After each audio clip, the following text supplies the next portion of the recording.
Howdy, folks. Hope everybody's doing well. I just realized I didn't capitalize the C and T in my ICT. OCD's flaring, and it's not starting off on a good foot, is it? So, obviously, we've had a pretty eventful week.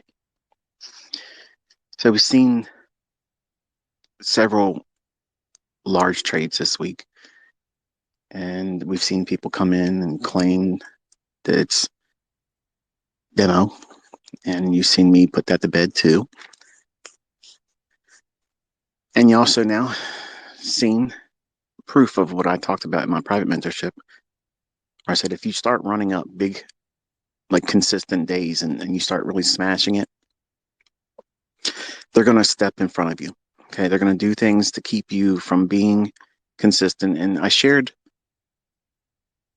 the first account of it where I was in the trade and I tried to put the stop on and the target on, and it wouldn't do it. So I just elected to, just close the trade below the recent low. And you saw that this week. It went lower, even though it went to where I was calling it. I just couldn't focus. So last night and all through today, I took a pretty good amount of trades, and I would have had an enormous windfall day today. I planned on peacocking and running around, showing myself out real well tonight. But obviously, you can see the tomfoolery that AMP and the boys in Chi-Town were pulling on good old ICT. So it's hard to argue with that kind of stuff when you see it. Like, I'm literally trying to do everything I can to close that position. I tried to do partials all the way down. And there's more to that, more trades as well. But, just for the sake of not having to sit down and edit all the times where I was toggling through different monitors and not have pictures of my family and as backgrounds on some of them. So I just made it easy to show you the heart of the trade, where it was going down. I was trying to take 8 of the contracts off of the 10 and all the bullshit that their customer service dude. I don't think the guy was even reading the email correctly. Like when I was reporting it to their, I guess it's their trade desk management. I thought it was a person, TDM at AMP Futures or ampclearing.com. I got some guy named Charles that got back. So Charles was not in charge today. He had no help for me whatsoever. His email responses gave me the impression that he was thinking that I was trying to trade more contracts than I should have been allowed, where I'm above 10 contracts. I've done more than 10 contracts. So that's bullshit. That doesn't fit this issue. The issue is I couldn't close open positions. And I've seen some of you in the responses saying that you had similar situations like that, and you rectified it by doing the cancellation of the pending orders, like take the stop off, take the limit off, and then you can do partials. I did all that. And remember, I was doing these all night long. And it had nothing to do with the brackets, even though they put that little disclaimer for saying, oh, the brackets might not work. Okay, it didn't work even when it was just a position. Like I couldn't close it at all. And I had several positions. I was up and down all night long. I was all over that market. And every time it would give me a position that was really, really in my favor, it just would not let me out of it. Wouldn't let me out of it. So I went down into the ledger and tried to close it that way, where you just go to the far right of the trade that's open. There's a little X there. You click that and that can close the position. Nope, wasn't having that either. So it's some bullshit. That's what it is. And that's fine. I don't give a fuck. These people, I'm already fucking rich. I don't need their fucking little Mickey Mouse fucking trading accounts. I don't need all that stuff. I've done all this just to prove to you all, and the boy down in Texas that keeps on talking his bullshit. Mister, I'm going to try to use 5 fucking accounts in Robin's Cup. Vinny, let's make it very plain while everybody's attention is at the highest point. I will do one contract account, period. I will show you my full account, the fucking opening balance. And I expect you to do the same thing. You said you'll open up 5 accounts and you'll prove that you can rig it and win it. I just need you to do one. Just do one. Show me that one full account number. And then we're in there together. And I'm going to sit there and I'm going to wait until I see your ass. All you got to do is show up on there. Just show up on, even on the 5th spot, like Tom Dante, and fucking failed and rolled off. Somebody rolled him off with 36% the very next day. I will light your ass on fire and make you famous for being the biggest fucking failure and talker there's ever been. You're a fucking clown, dude. You are a clown. Come on, dude. I'm in your fucking broker, and they won't even let me fucking tear the doors off the fucking place. Mr. Wonderful, Mr. You can do everything. You can fucking turn shit into fucking gold with your futures trading, man. You're a fucking nobody. A nobody. Dude, I'm in here running up on this fucking shit. You're trying to do all these multiple fucking accounts, trying to get these little tiny little moves. I can put one fucking trade on for the week and smoke your ass. All you have to do is get in that Robbins Cup. You can do it. Come on, you can do it. You've already said multiple times, you're going to do it. You're going to prove. I'm going to prove you're full of shit. Because I've done everything this year, and you've done nothing but talk out your ass. Out your ass. Class action lawsuit, bring it, motherfucker. I got receipts 30 fucking years back. I will fucking smoke your ass there too. I beat you in everything. I beat you in every fucking way possible. I can make more money than you. I have more money than you. I bought a house that's bigger than yours. That costs more than yours. It's newer than yours. I bought a truck that costs more than your fucking dusty ass 12-year-old piece of shit.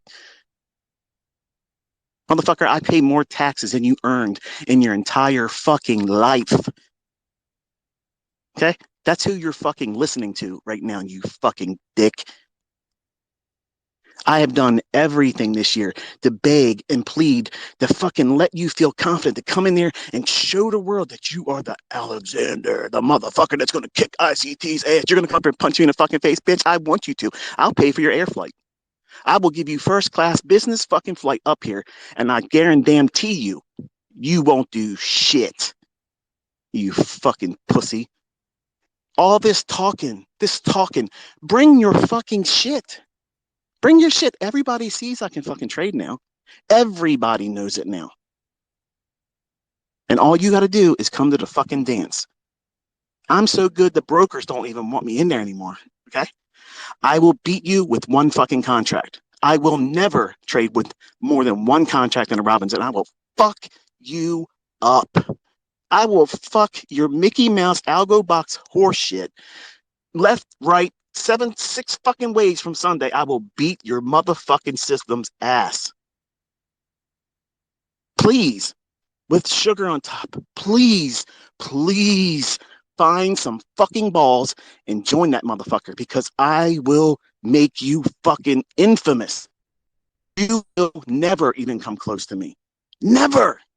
Not one fucking chance in hell do you have. Not one. So make your bullshit, your little memes, your other fucking bullshit on your YouTube channel. Notice you're not growing. Nobody gives a fuck, dude. All this fucking Photoshop stuff, come on, man. Bring your best. Bring your motherfucking best. Because I'm going to tell you something right now, okay? You have bent your motherfucking knee. You have done that. I'm telling you to your fucking face right now. You hear it from my own voice. You are a pussy. You fucking failed. You didn't even fucking try. How does that fucking feel? How does that feel, man? To put a whole year's worth of bullshit on nothing because your feelings got hurt because I didn't defend you. You're a grown-ass fucking man. Bring that grown-ass man. Let's go.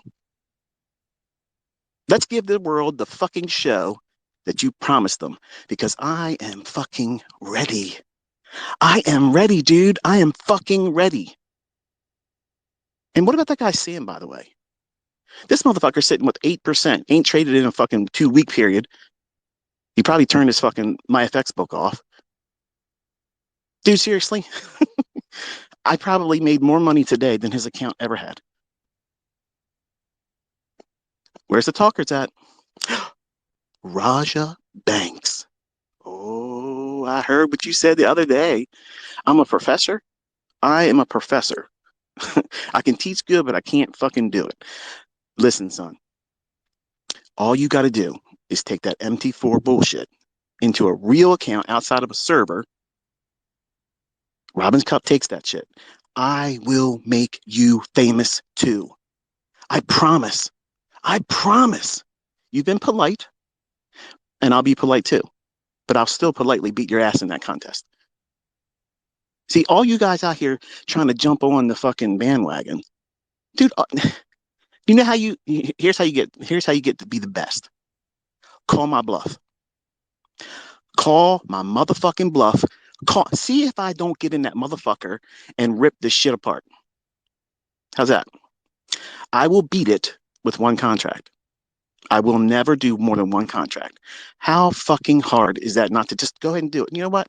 ICT put himself in a box, not an algo box, but a box. He's going to only trade one contract, even in the S&P. That's the only market I'm going to trade. Is that fucking not fair? I mean, I'm giving you all the advantages because trust me, you're going to say, oh, no, he's not. He's going to have an excuse why he lost. Motherfucker, I ain't losing. I'm not losing. I'm making it so obvious that there ain't a motherfucker walking this planet that even come close to me. All you got to do is get in there. Get the fuck in there. Show me that you joined. Show the full account. And I am on the hook. I got to do the same thing. Why are you fucking posers hiding? I'm on this Twitter. The clock's running down, dude. 2022 is about to close. I'm looking around. I don't see anybody with a fucking pair of balls. I see a whole lot of MT4 servers. I see a whole lot of hindsight. I did this, I did that, but ain't done shit really. I showed you 2 brokerage accounts live. I'm calling moves and trading them with precision that nobody's fucking seen before. And again, now, what I've said before, my students have seen it now. It's proven. The brokers shut me down. You thought I was making up that shit. Dude, I record every fucking thing. Everything. I'm not a person that needs to make up bullshit. I don't need to lie about anything. Okay. I will come with receipts. Period. Now, if you've seen enough, that's a little disappointing because I've worked very hard this year to try to get you guys all worked up into a frenzy to come out here and slay ICT. The talker, the big mouth, the bragger, the motherfucker that talks out his ass. Well, guess what? I'm sitting here with bells on. I'm sitting here with bells on, begging and pleading for you motherfucking pussies to come out here and take me the fuck on. Hear that? Listen real close. You hear it? Crickets and silence. And somebody on a motorcycle. So yeah, I have a little bit of pent up hostility tonight because I know what I'm capable of. And you've seen that. You see me trying to get out near the low. I'm trying to get 8 contracts. I got 10 off, and I can't get it off. Not because I can't trade, not because I don't know what the fuck I'm doing. I'm doing the same thing you see me do all the time. But they just got tired of paying out. See,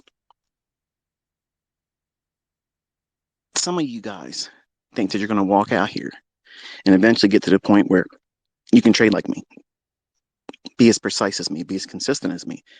And you're just going to put brokerage firms out of business. That's not going to happen. That's not going to happen. And I've had literally people in my mentorship that are paid members over the last 6 years. Invariably, some of them will come up in the forum once they become charter members, and everybody in there is a charter member, so they can all talk now and post and create threads in the forum and such. But they said that, it doesn't make any sense why a broker, and I've seen some of you actually saying this shit in the tweets and such. It doesn't make any sense why a broker would try to stop you from making money because they make money by your transactions. No, actually, that's the least of their business model. Their better model is where they book somebody. And every single time I go into a live account, I always I always do a little bit of a Judas swing, or I'll drop it down a little bit, and I want to see how they feel me going forward. Well, they saw that, and then I ripped their ass apart, pounded them. This week, I pounded and pounded and pounded. And I guess they said, oh shit,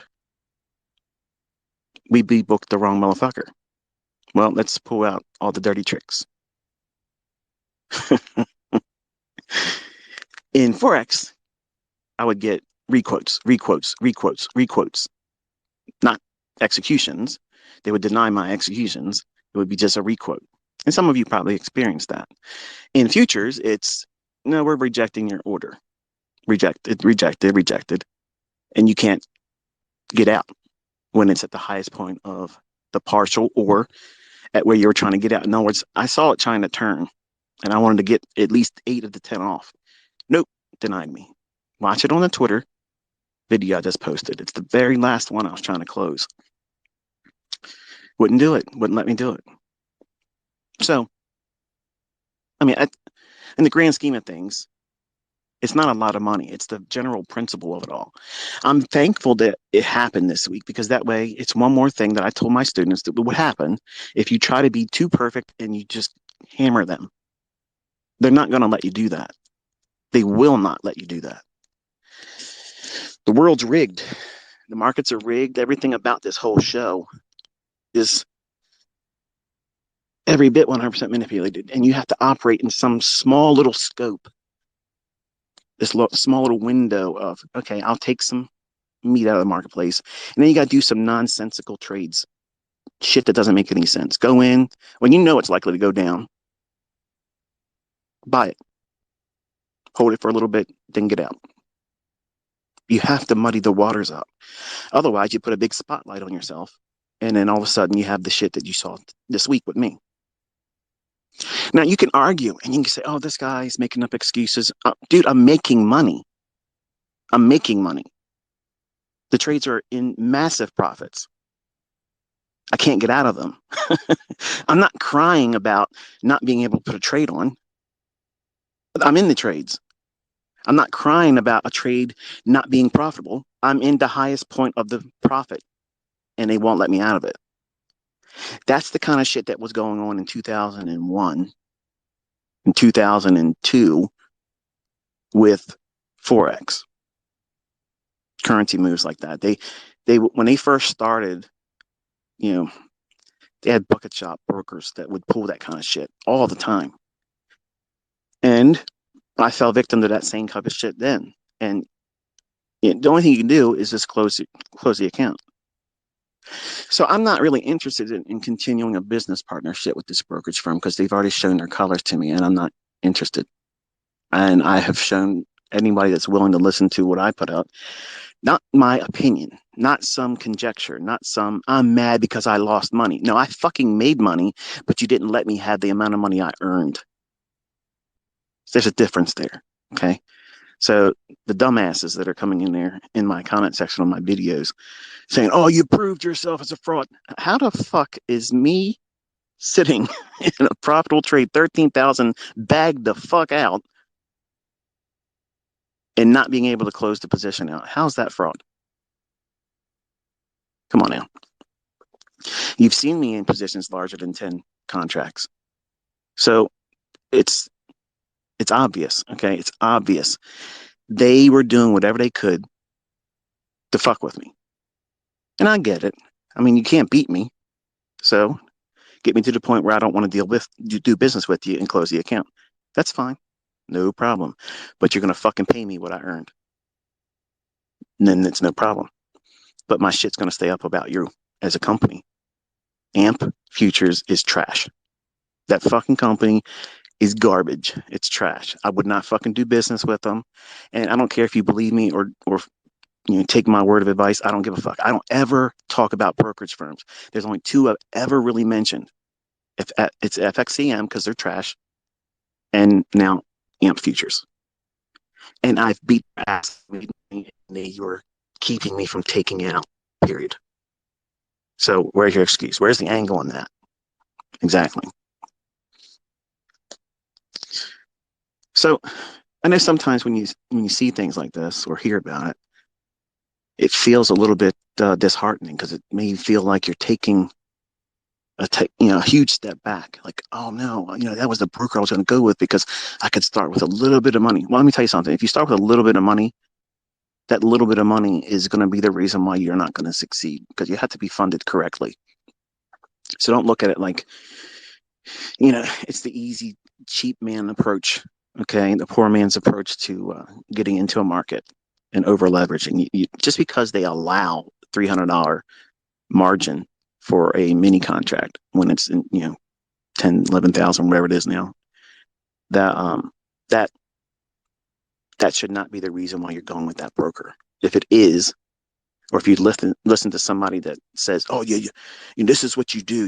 You go in and you can trade 5 contracts because I can afford to do it because I have this much money in the account." Dude, seriously, that's a moron teaching you. Okay, that's a moron leading you into ruin. Period. And that's just the reality of it all.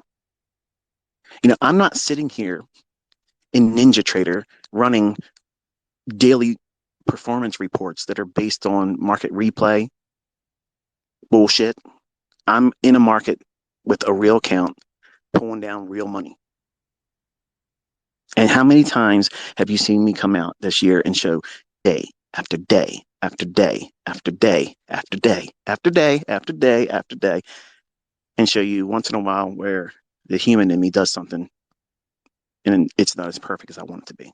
Or these technical glitches throw me out of my focus. It's pretty consistent. So that's why I do everything publicly like that. Like in my mentorship, there was never any private, here's my example, and here's what I did, here's what I didn't do. I do it publicly. Everybody gets to see me. Everybody gets to judge me, weigh me in the same balances. It's why it's intriguing to me to see folks that are very opinionated, and you can tell. Huh, what that's all about. You can tell who's got the little man complexes. They're the ones that no matter what you do, no matter what I show, whatever I prove, I'm in a trade, I'm executing, it's a live account, they want to change the subject. Oh, he was showing this and showing that, but he had this cropped out, and you'll know if it's a live account because you got to look for the green dot. Well, hello, the green dot. Just because I'm magnifying the screen doesn't mean I'm hiding anything. It just means I prefer to see no borders on my chart. I'm obsessive. But when I see these little dick guys, okay, these little piss ants, okay, these little talkers that can't find their own way in the world, they see somebody doing something that just completely transcends the levels of reality that they live in. They can't deal with it. So they got to come in here and try to disrupt shit. I am so at a point right now, I can see the tide in the public. And this is another reason why I'm rolling back into being private again. Okay, private being I'm not trying to be on social media. I don't have patience for you dumb fuckers. Okay, and I don't mean that in general for all of you. You know who I'm talking about. The people I just mentioned. These asshats, these clowns, these motherfuckers that have no fucking idea what they're doing. They just are miserable. The more these things that are coming into the world start pressing on everybody, the more that shit's gonna get intense. It's gonna be more of it. I don't have the patience to deal with stupid people. Like I don't have the patience for that. And I don't have the tolerance to be able to control myself. Like I mean, this is what you get. Like in this type of event or medium, I'm unfiltered. Whatever's on my mind, whatever's in the front of my mind, that's it. That's what's coming out of my mouth. That's it. And I don't care about people's feelings. So because of that, and I know that it's going to get hard for everybody, I don't give a fuck about social media. I really don't. I really don't. I'm laying down a legacy of the guy that came out, proved he could do it, made millions selling it, then stopped on my own accord to prove I don't need that. And then I gave it away for free. just to piss off all the motherfuckers out there that have ripped me off and try to take credit for something and claimed it as Wyckoff, and it's not, or it's supply and demand, and it's not. You're all seeing it. I mentioned it last time we were on the Twitter space. Go over to Amazon and do a search on smart money concepts. There's dozens of books out there, and it's all what comes right out of those core content lessons. No mention of where it came from, but that's where it came from. So these people are pieces of shit. Okay. And I guarantee you're going to see a whole lot more of that because I've made the core content lessons public. Okay, that's fine. I understand. But you all know where it came from. That's all. You know where it came from. And, if these people have no class and they don't want to give credit where it's due, fuck them. I don't give a shit. I'll be in their review section telling everybody, go to this channel and you'll see it. Just like John Fibolotti. Jonathan Flood, you fucking fraud. Everybody knows that you're full of shit, and that book was a complete write-off out of my core content. And you gave credit to people that had no fucking business receiving credit for any of it. None of them. So if you're out here and you're getting ready to do a book on Amazon, just know you'll get more credit if you cite the person that you learned it from. Period. I've given it to the world. It's a gift. But if you treat it like you discovered it yourself, you're going to find that people are going to shit all over you. And rightfully so. But you're also seeing that it's not anything like everybody else claimed it is. Oh, it's fake. It's cherry picked. Oh, it's cherry picked. Yeah, cherry picking winner after winner after winner after winner with a live account. Whoops. That's pretty fucking good, isn't it? That's the kind of cherry picking you want to do. So you all think it was, well, it's 15 different demo accounts and a rented server, and I had somebody send me a thing on TradingView the other day. You keep mentioning a rented MT4 server. Like, what is that? Like, what is it? What it is you're buying a white label brokerage that isn't active anymore. And I don't know everything about it, but basically you pay for access to it and you can manually put in trades to make it look like you entered at a specific time at a specific price, and you can make it look like a live account. And that's why MT4 with even my FX book is bullshit. So all you out there that, oh, look at this right here. I got this. I made that. Let me tell you something. Run $1 million up on your MT4 Raja in the World Cup. Put your $50,000 in there and run up $1 million in that account. I guarantee you, you won't need to advertise. You won't need to come to my Twitter space or my tweets and say, I called this move. They're all going to know you. That's how you do it. Because I'm going to be real honest with you. I don't think you're trading with real money. And that's sincere. I'm not trying to be disrespectful. I'm not trying to shit on you. I just think that that is not real. And it would be very intriguing to see you do it in something like that, where it's absolutely in a setting where nobody can call you fake. And guess what? That would be earning respect from me. And I'd come out and say, that's the real one right there. But I don't think you'll do it.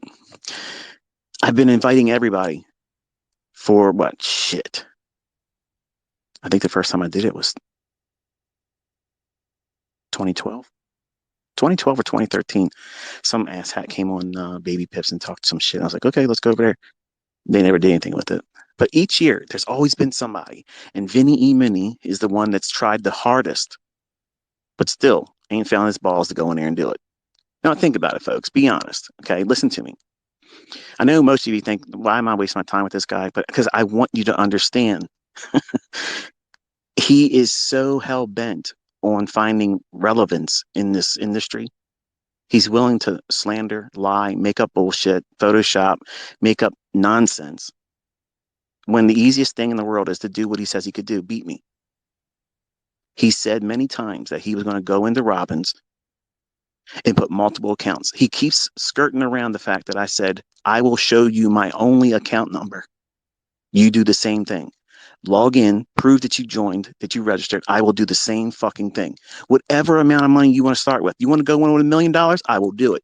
You want to go in with $3 million? I will fucking do it. You want to go in there with $10,000? I will do it. One account, and I will be in there with you, Vinny, just like you said, just like you begged me for. Oh, he won't ever do it. Motherfucker, I've been all year long begging for it. Let's go. But you won't do it. And that's disappointing because I thought for sure that maybe you found some balls because I told Tom Dante that you would never do it because you know I'm way better than you. You will never get to this level. Never. You will never fucking get to this level, Vinny. Never. You'll never do it. I could stop, let you go 20 years trying to refine your shit, and you still won't be 1/10 of the fucking trader I am. And that's the real fucking facts here. Period.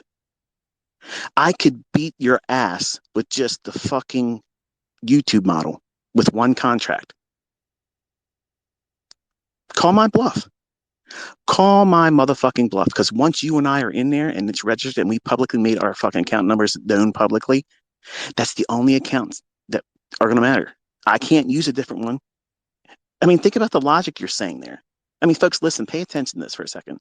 Where the fuck is the logic in someone saying ICT is going to use his family members to open up accounts? When if I show up on that leaderboard, I better not fall off. Like, what's the chances of me using multiple different accounts? Let's just say I wasn't willing to show you my full account number when I fucking am. I've already done it with my TD Ameritrade account. I baited this guy. I wanted him to say, "Oh, I'm going to kick his ass," and look how he's trading. I want because he knows I baited his ass. He knows I did that shit just to make him feel like, oh, it's a trap. You're fucking right, it is. But I'm being plain and simple right now, Vinny. Everybody hears me. Everybody knows this. I will open up one single account and show every fucking person that will watch the video that will be literally 2 minutes long my full account number, me logging into the broker, the same amount of money that you open up with, I will fucking do it.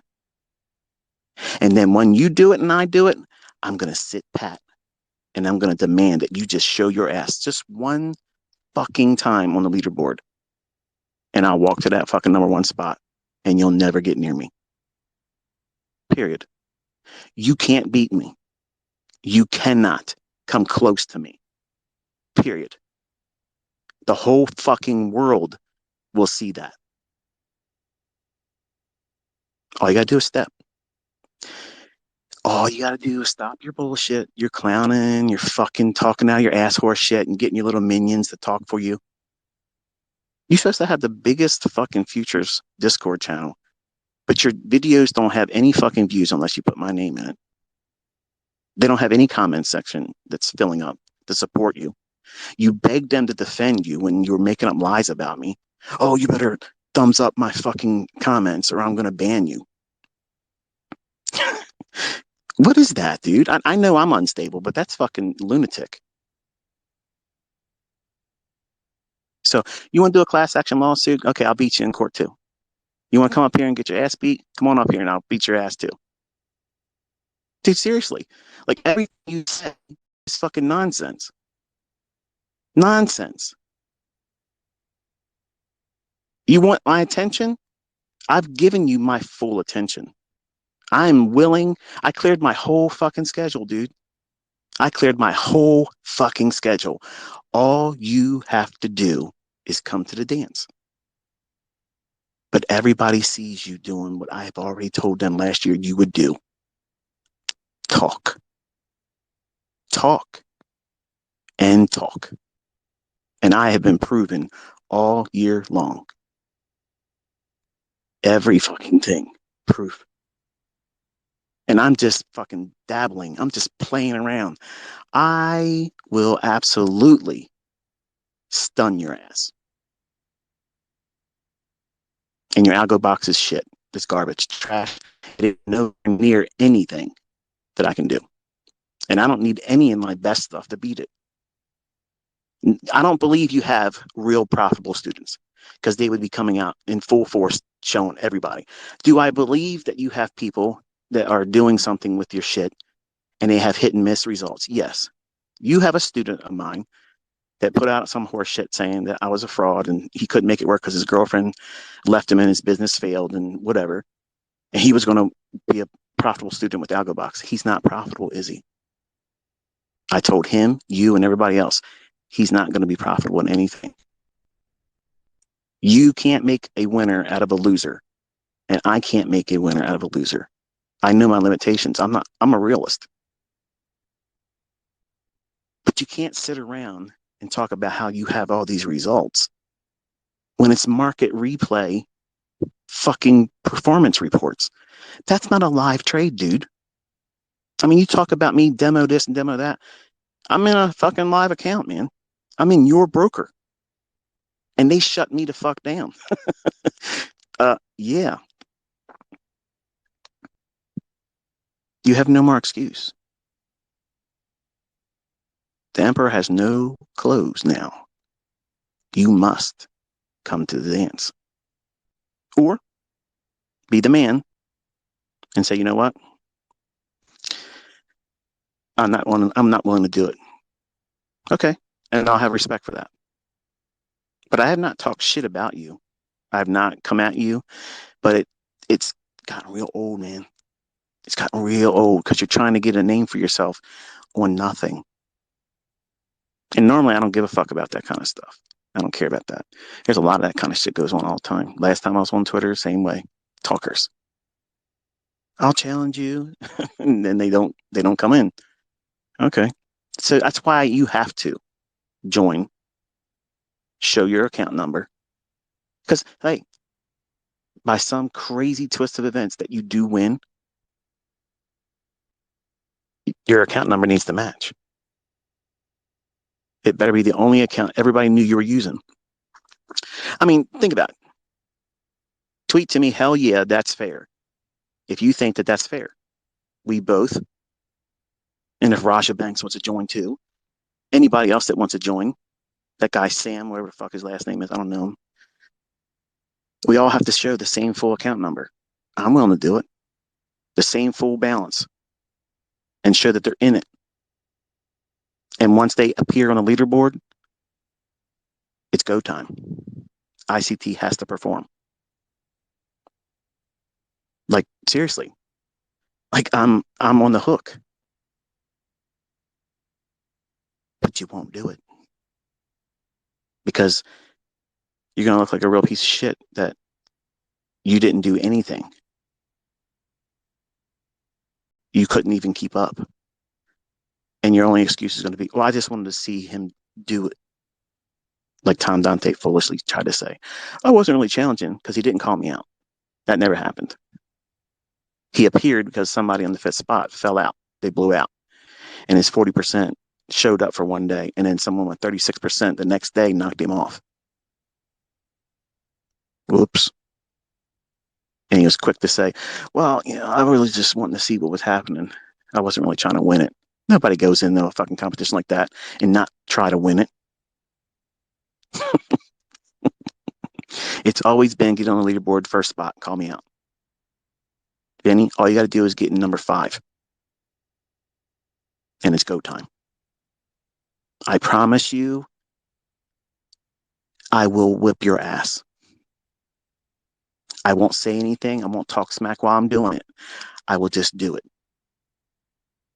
And for participation, I will give you the fucking Robbins trophy.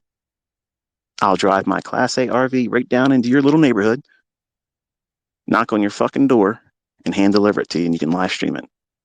Just because you did it. Just because you tried. Not just appeared and failed, and you're gonna really try to do it. I will give you the fucking trophy, and I'll even sign it. Come on, man. What else do I got to do? What else do I got to fucking do to get you in there? Because there's no fucking excuse. Why do you keep trying to get me to go into the Robbins Cup when you know my system doesn't work with it? Horseshit, Benny. It's a fucking hot button. Buy at the market, sell at the market, buy limit, sell limit. There's no fucking excuse. None. Anybody that trades the markets knows this. We're at the end of the road. You gotta nut up or shut up. Because I don't give a fuck about your horseshit fucking class action lawsuit. I don't give a fuck. I have so many fucking profitable fucking students. We'll come in there fucking with bells on. I don't give a fuck what you're talking about. I don't care. But I really want to whip your ass. I really do. I have never wanted to deal with anybody else more than I do right now about you. You've lied and said terrible things about my family.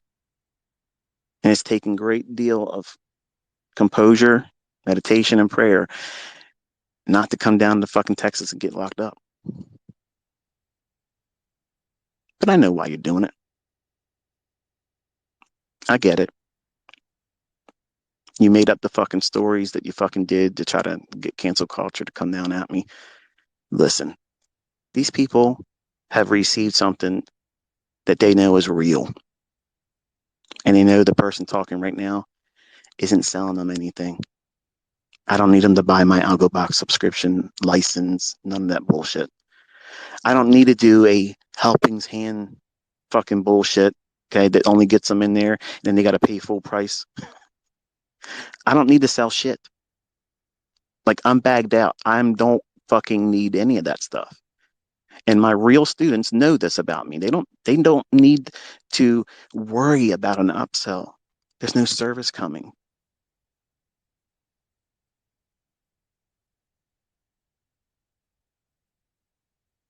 So really, it's done. Get in there or pipe down. Now, I tweeted the other day, what do you know about September 24th, 2022? And I mentioned that in passing because everybody on YouTube and everybody on social media is talking like, oh no, did you hear that guy in Germany? I was going to say Japan. In Germany, say, hey, we're all going to know where we were and what we were doing on September 24th, 2022.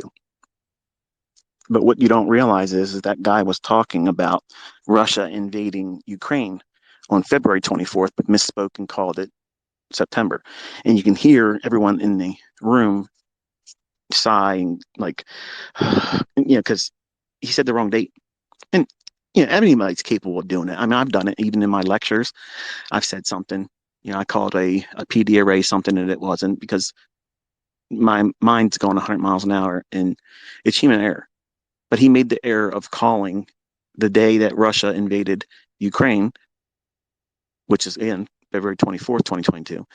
He was stating that everyone's going to remember where we were the day and what we were doing the day that Russia invaded Ukraine. That's what he was basically saying there. So I know there's other stuff out there where they talk about the Shemitah ending, and I'm not going to get on all that stuff. But what I see, and this is what I think of, and permit me, I know a lot of you in here may not subscribe to the same spiritual views that I have, and I'm not trying to preach to anybody, but you all asked what I was referring to and what my opinion is about this weekend. I'll let you know what my faith is. And just for conversation's sake, I'm not trying to convert anyone because it doesn't work that way. Unless God draws a man, that's it. So me talking about it isn't enough. So I know faith comes by hearing and hearing the word of God, but that is not what I'm trying to do here. I believe that the Feast of Trumpets this weekend, which technically I think falls on the 25th. So I believe in Christ. I believe he's the Messiah. I believe he is God in the flesh and he's the only God. And that's my personal belief. That's my faith. If that doesn't align with yours, I'm not trying to be disrespectful, but I'm not going to apologize either. But I believe that Christ fulfilled the spring feasts, the Feast of First Fruits, the Passover, and the Feast of Unleavened Bread. And then his spirit being poured out on believers on Pentecost, he fulfilled that. But the fall feast, which is Feast of Trumpets, which interestingly enough has the connotation added to it where you don't know, no man knows the day or the hour when that feast really begins, because they have to look for the first sliver of the moon to show. So when they asked Christ, what's it going to be like when you come back? Like, how are we going to know all these things? And he says, no man knows the day or the hour. To me, I think that was like a tip off to draw your attention back to the fall feast, because everything about his life and his ministry, his death, burial, and resurrection, are hidden and linked to those fall feasts and spring feasts. Spring feast and summer feast has been fulfilled, but we have the fall feast. And Russia and Iran, Magog and Gog, and Persia, as we hear about it in the Word or the Bible, they're allies now for the first time in history ever. Never, never, never, never has it ever been like that. Right now they are. Ezekiel 38 and 39 describes something that would otherwise be known as, in modern descriptions, as nuclear fallout. There's going to be a bomb dropped in Israel, and the fallout is described in that as a resulting event. You're not allowed to touch this. Don't touch this. Don't do these things. Don't go in this area. That's fallout. Okay, how could someone explain a nuclear bomb back then when that technology didn't exist? So every year, I've been excited around this weekend because I believe that it's biblical. And there's been many years that go by and nothing really happened. But look at the world. I mean, everything's upside down. People have grown corrupt. They've lost love for one another. Just look at me. Everyone's coming at me, and I'm trying to be the most generous person at the table. I believe that this weekend could have a major event take place. I believe in an event called the harposa, that catching away. And to the normal person, that sounds preposterous. I know, I get it, but I believe it, and I don't care what anybody else's opinion about it is. But I believe that the world is in a position where we can see things. That's why I've been telling you all, even in my private mentorship, you need to start expecting science fiction level stuff. Meaning things that you read about in the Bible and you think, oh, it's a myth. These are fables. No, I've experienced things in my life that just, I cannot explain them outside of the Lord. The way I learned what I know came from him. And I don't care that people like Vinny make fun of it. Like, you're not making fun of me. You're making fun of the Lord. And I don't find any embarrassment when you play my testimony and I'm tearfully explaining why I don't care who believes me, because I don't. These are experiences that I had. And there's nothing anybody can take away from me to say that I didn't have them. And there's been many times, like when I was talking to everyone before Trump was elected, when I started talking about how Trump was going to be elected before he was, and that he was going to be used as a fall guy and they were going to crash the economy, my hand to God, I don't even know where that came from. I listened to that later on and I was like, what in the world? Like, I have a tendency to run off and go on, memories and experiences I've lived through as a trader and as a person, as a father, a husband, and, the whole thing.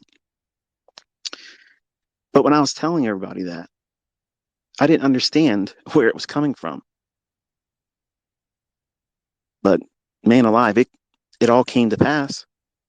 And I'm amazed by that. Not because I think I'm special, because I'm not saying that at all. I don't think I have ESP. I just think I was given a word and I was speaking it.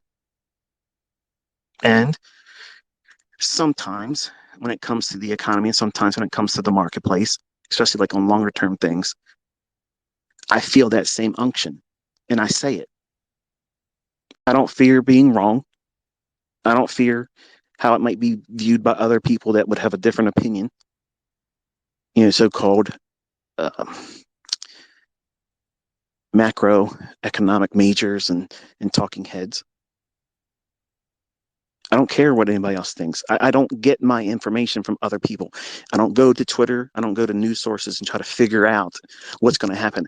Now, I read the tea leaves by the headlines to know how close we are based on the things that I believe. So I don't have a news source. I know a lot of you try to reach out to me many times. Even my students that are in the group still keep asking the same question, like I'm going to forget and finally spill the beans. I don't have a resource like going here and finding something. Like everything I've ever said, I've been ahead of everyone. I told you that food was going to be weaponized. I told you if they go past the 2 week lockdown, we're in some serious trouble and they're going to put something on us that's going to be forced vaccination, and all those types of things happened. I said in July 2019 on Twitter, when I was on Twitter before, I said that something really wicked was coming. And then I said it again in October. I said, remember what they did in September 11, 2001. Right after that, in the United States, they used to have this, the terror threat thing. It was so silly, but it caused so much anxiety in me personally. Like that was the height of my agoraphobia. It was the height of my generalized anxiety. Like I had panic attacks weekly that literally took me to the emergency room. I thought I was having a heart attack. I thought I was having a stroke. I thought I was dying. I could not eat. I was physically fit. I had 18-inch biceps, a 47-inch chest, a 30-inch waist. I could do a whole lot more than I can do now. But I went down to 150 pounds and frail. As a matter of fact, I'll find that picture tomorrow and I'll post it. You'll see how emaciated I looked because I couldn't eat. I tore myself up worrying constantly because of the nonstop bullshit. My wife, she was always watching the news, and I was never really a big fan of watching the news. I grew up, my grandparents and my mom, the 6 o'clock news, and they never stayed up late enough to see the 11 o'clock news. But 6 o'clock news, that was the shit. Like you had to find out what was going on. So my wife, who I'm married to now, she was a big, follower of the news. And it was always stressful. I'm like, this is bullshit. Like okay, here's the terror threat today. We went from yellow to orange. The terror threat is orange. We don't know where it's coming from. We don't know who it's going to be, but something's probably going to freaking happen.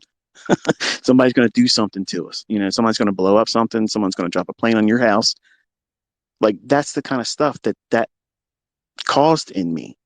Like if you watch that stuff all the time and it feeds you constantly and it does the very thing that it's designed to do, it tells a vision, television, the vision they want you to see: fear and control, comply. And I fell victim to all that stuff. And I never was on medication, not for my bipolarism, not for any of the other things that I've ever suffered in life with. And I was not about to go on to anxiety medication. I wasn't going to do it. So I had anxiety. I'm sitting out here on my deck and it is so cold out here. Like I should have wore a hoodie or something to warm up. I'm getting chilled. But I sit and watch these news broadcasts with my wife then, right? And every day they would change the terror threat. And sometimes they would out of nowhere. Oh, the terror threat's been elevated to red. That means if you see suspicious activity, if you see someone with a bag that they dropped somewhere, it could be a dirty bomb. What the fuck? Like, dude, looking back at that stuff, it's like, what the hell? I know some of you aren't old enough to remember that because you're young, but that's how that shit was back then. And anybody that's in their 40s or whatever, that's the way it was. Like that's what was going on. They controlled everybody, and I stated that that was what was likely to come. They're going to do something worse than what they did on September 11th and post September 11th, controlling people. The Patriot Act. I was all for it. Like, yeah, if they support these people that want to, blow up airplanes and crash them into buildings and such, yes, it's an inside job, and I don't care what you think about it. But those things made me support the idea of the Patriot Act. And then when I discovered what the Patriot Act really is, they can call anybody a terrorist, and you have no rights anymore. You don't even have a right to a lawyer. That's terrifying. But I was so mad. I was like, yeah, anybody that does like that or talks about our country like that, they need to be stripped of their rights. No, that's not right at all. But because they worked on me with fear, watching that freaking television every day with my wife, she was a mess. I was a mess. And then finally it got to the point where like I could not function. It affected me with my investments. It affected my health. Like I stopped eating. I literally, this is what my diet was: 4 strawberry inshores, bottles of water, and it hurt to swallow any of the water or inshore because I've had so much erosion in my esophagus because of stomach acid and fear that it was crippling. And then one day I said, you know what? I just can't. I can't watch this stuff no more. So I just completely stopped watching television. And a funny thing happened. My stomach improved. I didn't have any digestive issues. I started gaining weight naturally, more healthier. I was able to start exercising again. Didn't get quite as muscular as I was before I started becoming emaciated and developed agoraphobia and anxiety. But I got okay. But I didn't have the desire to watch television and get controlled by fear. Like I didn't care about ever looking at it again. And in my home, I have 9 different televisions. And I can tell you, I probably watch maybe 4 hours a month. And that means if my wife says, hey, you want to watch a movie? Okay. But it's something that I own already. Like I have a big library of old movies. I like old movies and classic things. And you don't have all that woke stuff in those types of movies. Now anything that's produced today, it's all bullshit. Like it's things that make you go at odds with everyone else. You end up being a Vinny. The guy acts like he's a Republican, but he acts more like a liberal than anybody else I've ever met. These these things that cause us to be anxious and things like that. I tried to prune that out of my life. And that also was with friends. And there's a lot of folks that were very draining. Like when you hear from someone or they come see you or you make the mistake to go see them, do you feel like you're empowered or enriched or appreciative that you spent time with them, or do you feel like a fucking vampire just sucked the life out of you? You ever been around people like that? Or if you ever watched something and you just feel like, man, not only was this a waste of time, but I feel like shit now. Like this was so draining. That's the kind of stuff I pruned from my personal life. And a lot of it was toxic friendships, people and family members that were just very, very draining. I loved them, but I couldn't deal with them anymore. And it has nothing to do with arrogance or I'm better than them, I have more money than them. It's the fact that they were just chronic complainers. Everything, they're a victim about everything. Like they are the ultimate. Everybody loses something. They were victimized about this. It's unfair about that. And you can't talk to them. You can't encourage them. You can't show them, there's opportunities for them to do, but they got to put their ass behind it with effort. They're not interested in that. They want to stay in that victimhood. And you probably know some people in your family and your friendship circle that's like that. And let me tell you something, the best piece of advice you'll ever get from me is take that stuff out of your life. Love them from a distance. But our daughter, when Vinny started doing all this stuff, it caused her a great deal of anxiety. And we moved her to another state. She recently came up and found, obviously, her friends at a wedding she was in part of. And we were taken to the airport.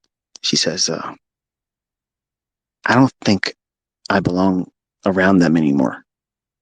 I knew right away what she meant, but my wife looked at her like, what do you mean by that? And she goes, I love them. I went to school with them. They're like family for me, but I've outgrown them because they were constantly toxic. And just, she's in a different chapter of her life. She's pursuing a career, and she's moving up into upper management of a very large grocery chain. No, she doesn't work at no fucking Chipotle, but she's doing really well. Even though I wish she'd learn how to trade, she's just told me, and it hurt me because I wanted her to do this, but she said I just can't do it. I wish I could do it. I would love to make you happy and proud of me to do this, but I can't do it, and I got to accept that. It's not for everybody, but I was proud of her to state that she's outgrown toxic friends. It doesn't mean that she hates them. It doesn't mean that she can't, you know, fellowship with them once in a while, but she's thankful that she's in another state where she's not impacted and influenced by them. And she realizes how they held her back. When I removed all of the toxic friendships that were, hey, what can you do for me, Michael? What can you do for me? And if you don't do it, why don't you do it? Because you're not a really good friend if you don't buy me a house. If you don't buy me a brand new car because I'm down and out and I can't make my ends meet, you're really not a good friend. When I'm the same person willing to sit down with them and show them how to do what I do. And at some point you just get tired of it and you're like, you know what? I'm just going to stop making myself available. And eventually you drift apart. And time heals that stuff. And I have no interest in hanging around those types of people anymore. And there's family members I have not seen over 15 years, 16 years. I mentioned in the last space, I've only seen my father, my actual biological father, 5 times, maybe. I'm thinking it's probably more like 4, but no more than 5. And every single time I met him, I regretted it. He would talk about how he would walk down the street with my mom, who, when she was younger, she was very, very attractive, very pretty. And a lot of guys wanted to be with her because she had low self-esteem. A lot of guys were with her. And he knew that she was very loose as a young girl, and he was very controlling. And he would think about what she did, or if someone looked at her, he would smack her. And that's not right, but he would do that. And I would think to myself, like, why are you telling me those stories? Like, what's your goal? Like, why would you tell your son these ideas of what you did? Like, that's the memory that you reached back to. That's the thing you wanted to share with me. I mean, I've only seen you a couple times, and that's the thing you want to talk to me about. So clearly, he's in the right place. He's never going to get out of prison, and I don't think he would really do well in the way the world is right now. He wouldn't even recognize it. When he went in, just our local area in Maryland would not even be recognizable to him. We've built up so much, so many different things that don't exist anymore. Like, we could drop him in an airplane in an area where he used to stomp around in, and he wouldn't even recognize it now.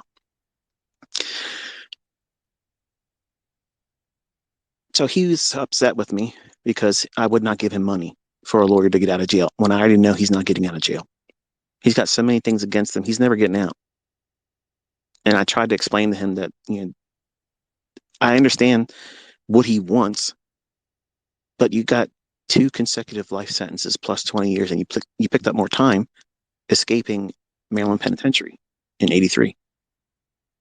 Like, dude, like you're not getting out. Like you're done.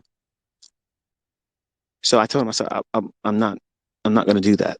On top of it, this same person never reached out to me. He knew my birthday. He knew when my children were born. Never sent them a birthday card. Never cared about that kind of stuff. So I cut him out. I wouldn't write to him, and I wouldn't reply to his letters anymore. That's a toxic relationship. That was a toxic drain. My mother, who birthed me and allowed me to sleep under her roof until I was 12, and then I asked to stay with my grandparents that summer and never moved back in the house with her. That's not true. When I was 15, I stayed with her for maybe half of the school year. And then her husband said that I had to go. So I moved back in with my grandparents. So that's how it was for ICT as a child. The whole thing of broken families, disruptive, dysfunctional, I'm a byproduct of all that stuff. And when you have that as a kid, and that's all you ever see, when you're an adult and you have choices and you have options and means to say, you know what, fuck this. I don't need to put up this bullshit. Even if they're friends or family members, you don't have to stay around that stuff. And you'd be surprised how much of an impact it's having on your ability to learn how to trade or trade profitably and consistently because you're giving a fuck about things that you shouldn't be giving a fuck about. These people are a mess. And either they're going to want to make a change or they're not. And you can't fix them. And I tried to be the white knight on a lot of occasions with family and friends. And it's just a waste. It's a waste of money. It's a waste of time. It's a waste of energy. And you have to make a decision. This life is short. Do you want to walk around feeling regret that you can't fix somebody's problems when they have no real interest in trying to fix their own problems either? They don't listen to good. They don't listen to good advice.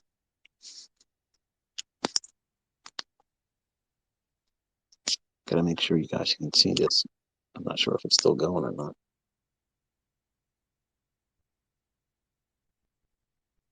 Okay.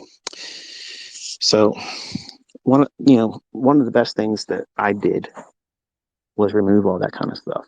Remove news, remove television, remove toxic relationships, family and friends, and just focus on my immediate dependents and my wife. And I have one friend, like one close friend that I've been with in a friendship since pre-K. And we went through martial arts together. And I personally don't see him all that much either. So I'm very introverted. I don't have like a big circle. Oh, hear that? It's a fire engine. They say I live in a slum ghetto because you hear a fire engine. I'm not sure you can hear that. You probably can hear it.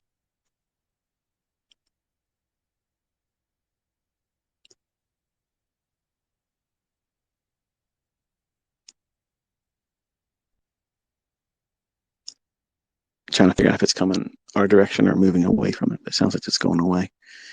But anyway,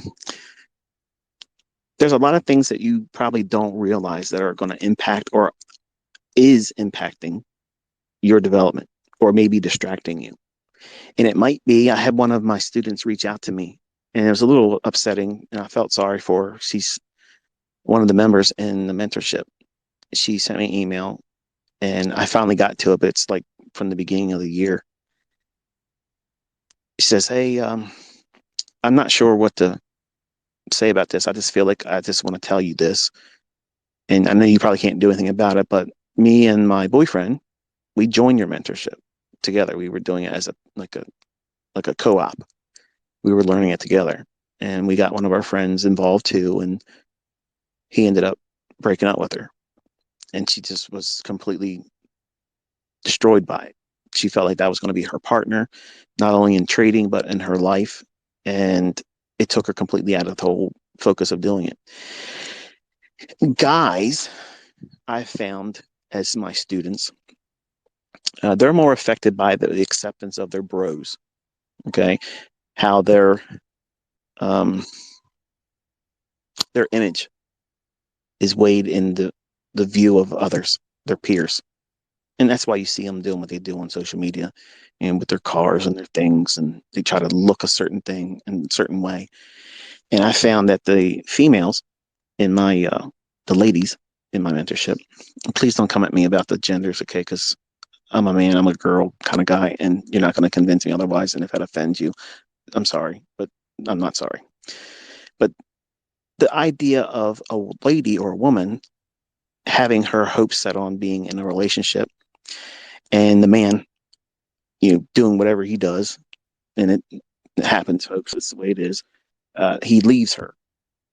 That I have seen that happen in my community where relationships for the women are the main reasons why they are either distracted, taken off the path of consistency or continuity, and the guys are just frustrated because they can't get their image game up. And I found that fascinating. I can relate to that because I thought that as a 20-year-old, everything I was doing was image based in the beginning because I had to, number one, convince myself it was real. The money I was making was real. And I liked the attention it gave me when I was young. So it made me feel significant. It made me feel relevant. And the ladies don't care so much about that. They just want to be consistent. They want stability. And if you understand, listen, man, this is important.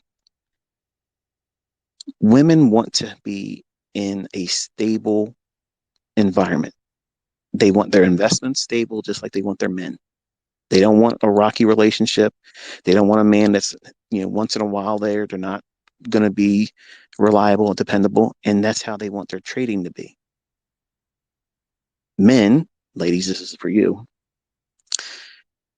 They want to be encouraged. They want to feel significant in your eyes. If you make your husband who's trying to learn this, if you're in here as a partnership, any encouragement that you give your husband while doing this is going to be the most incredible jolt of encouragement, pride, not in a bad sense of pride, but just all around. Like, it doesn't matter who else doesn't view them as relevant or significant or,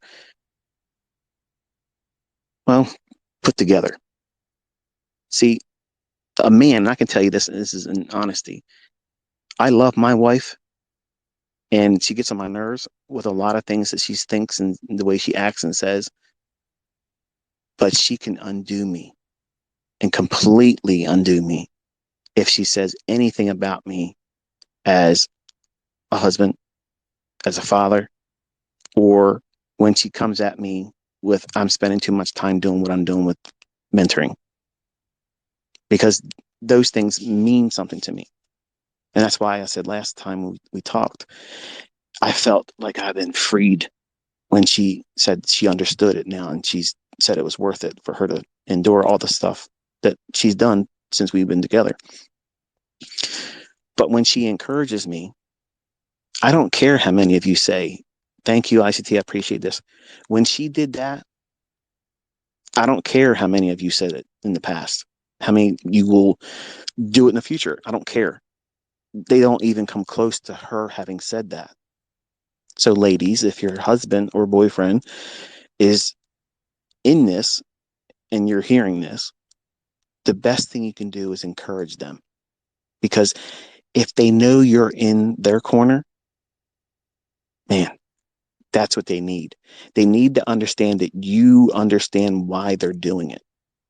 It may be rooted initially in their need to feel significant, their sense of accomplishment. But I promise you, once they find significance and consistency and profitability, if you've given them that, they're going to treat you like a queen. They're going to give you the life that you have never imagined, and they're going to love doing it because they're going to trust what you've given them, the encouragement, the the attaboy. Keep doing what you're doing. Don't listen to anybody else that says you can't do this. I believe you can do this. That's what a man wants to hear. And men, the ladies that are doing this, if they're partnering up and they're trying to learn how to do this, they want to know that you're there even when you get rich. You're not here to, oh, well, I'm here because, it's convenient right now. But if you start making money, well, it's time to go. I have more options now. I'm bouncing. That's not what they want to hear. They want to hear, we're building this together. And I'm steady Eddie with you right now and forever. Better or worse, I believe we're going to be better in time. That type of relationship, that's what they're looking for. They want that. And if you can find a partner in life that has these qualities and characteristics about what you're trying to do and pursuing and investing like this, that's a treasure. Like, that is a best friend, a lover, a partner. Like, you couldn't ask for anything better than that, because you'll be able to lean on each other. Even when you have a bad day, they're going to understand, okay, he or she took a loss today. I'm going to be a little bit more tender than I normally would be. I'm going to be a little bit more sensitive. I'm not going to do the little snide remarks that I mean in jest, because they may take it a little too sharply today. And they may come at me and want to argue about something that really isn't worthy of creating an argument over. My wife didn't understand that in the beginning. Sometimes when I would have a day where I'm losing $40,000, $50,000, that hurts. Pride, it hurts. And I didn't want to tell her I would have a day like that, because it felt like weakness.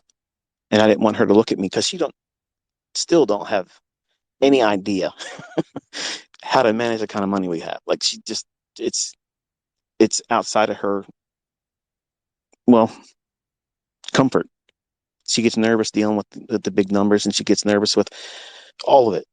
And she just doesn't want to concern herself with it. Now, that doesn't mean that the lady in her that wants nice things won't once in a while say, hey, look, can I have this? Can we do this? Can we do that? Yeah, that's fine. I love doing that. But in the beginning of the relationship, she didn't know how to manage me.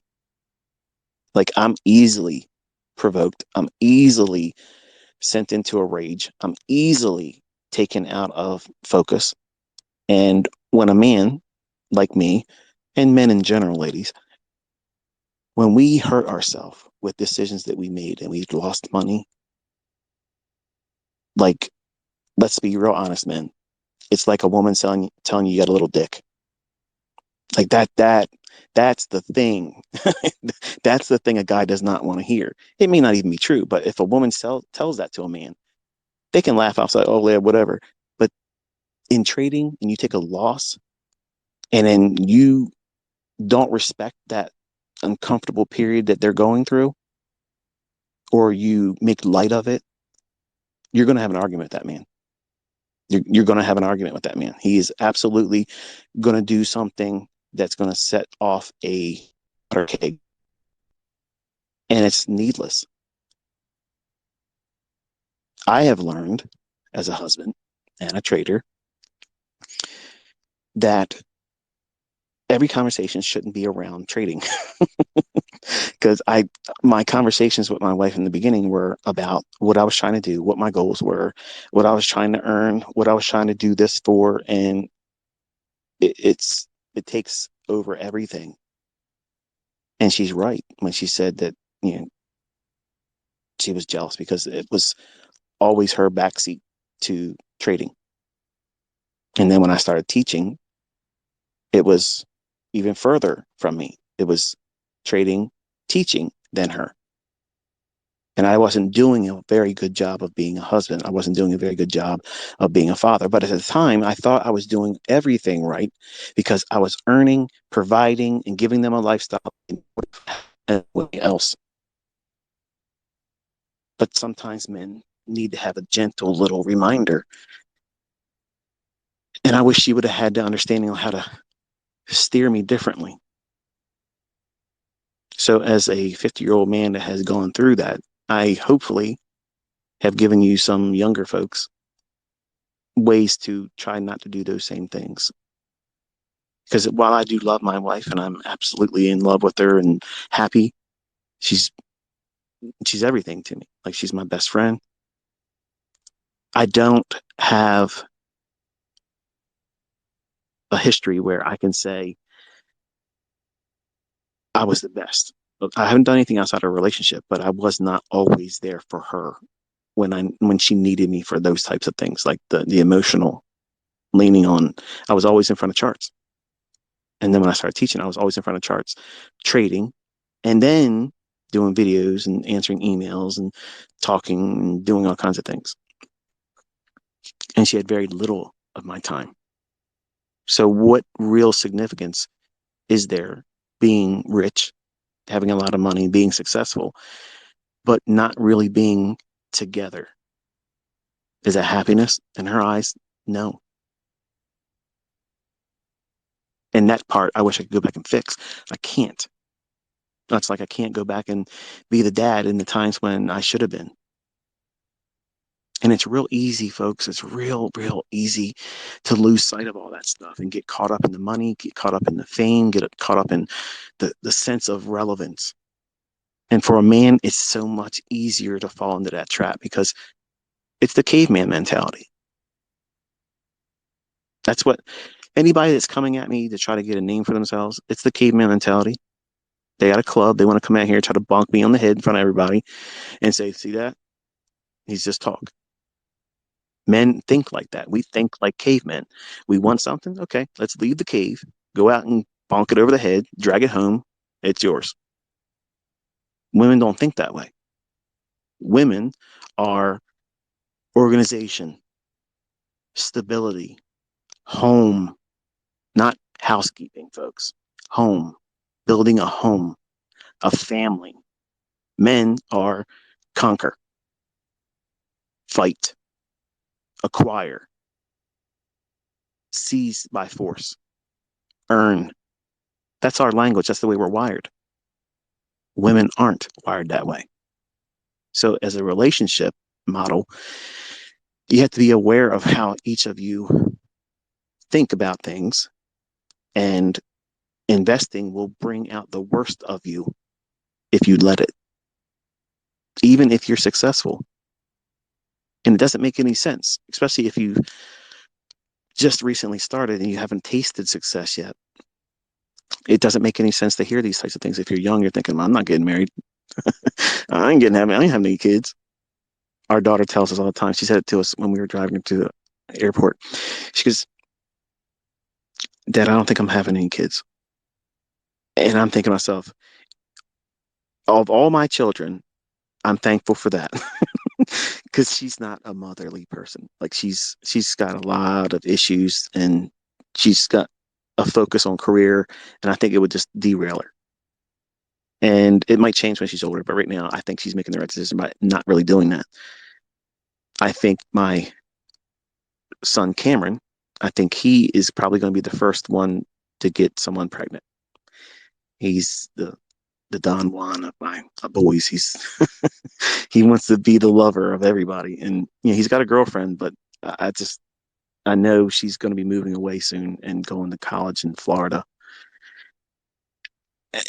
Long distance relationships, folks, just don't work, and he'll obviously find someone up here, and maybe they won't be as protected as they have been together here, and I'll probably end up being a grandfather, and my wife will make me broke. Then I'll be buying all kinds of stuff without knowing it, won't I? So anyway, I'm not sure how we got on this topic, but I'm glad I talked about it.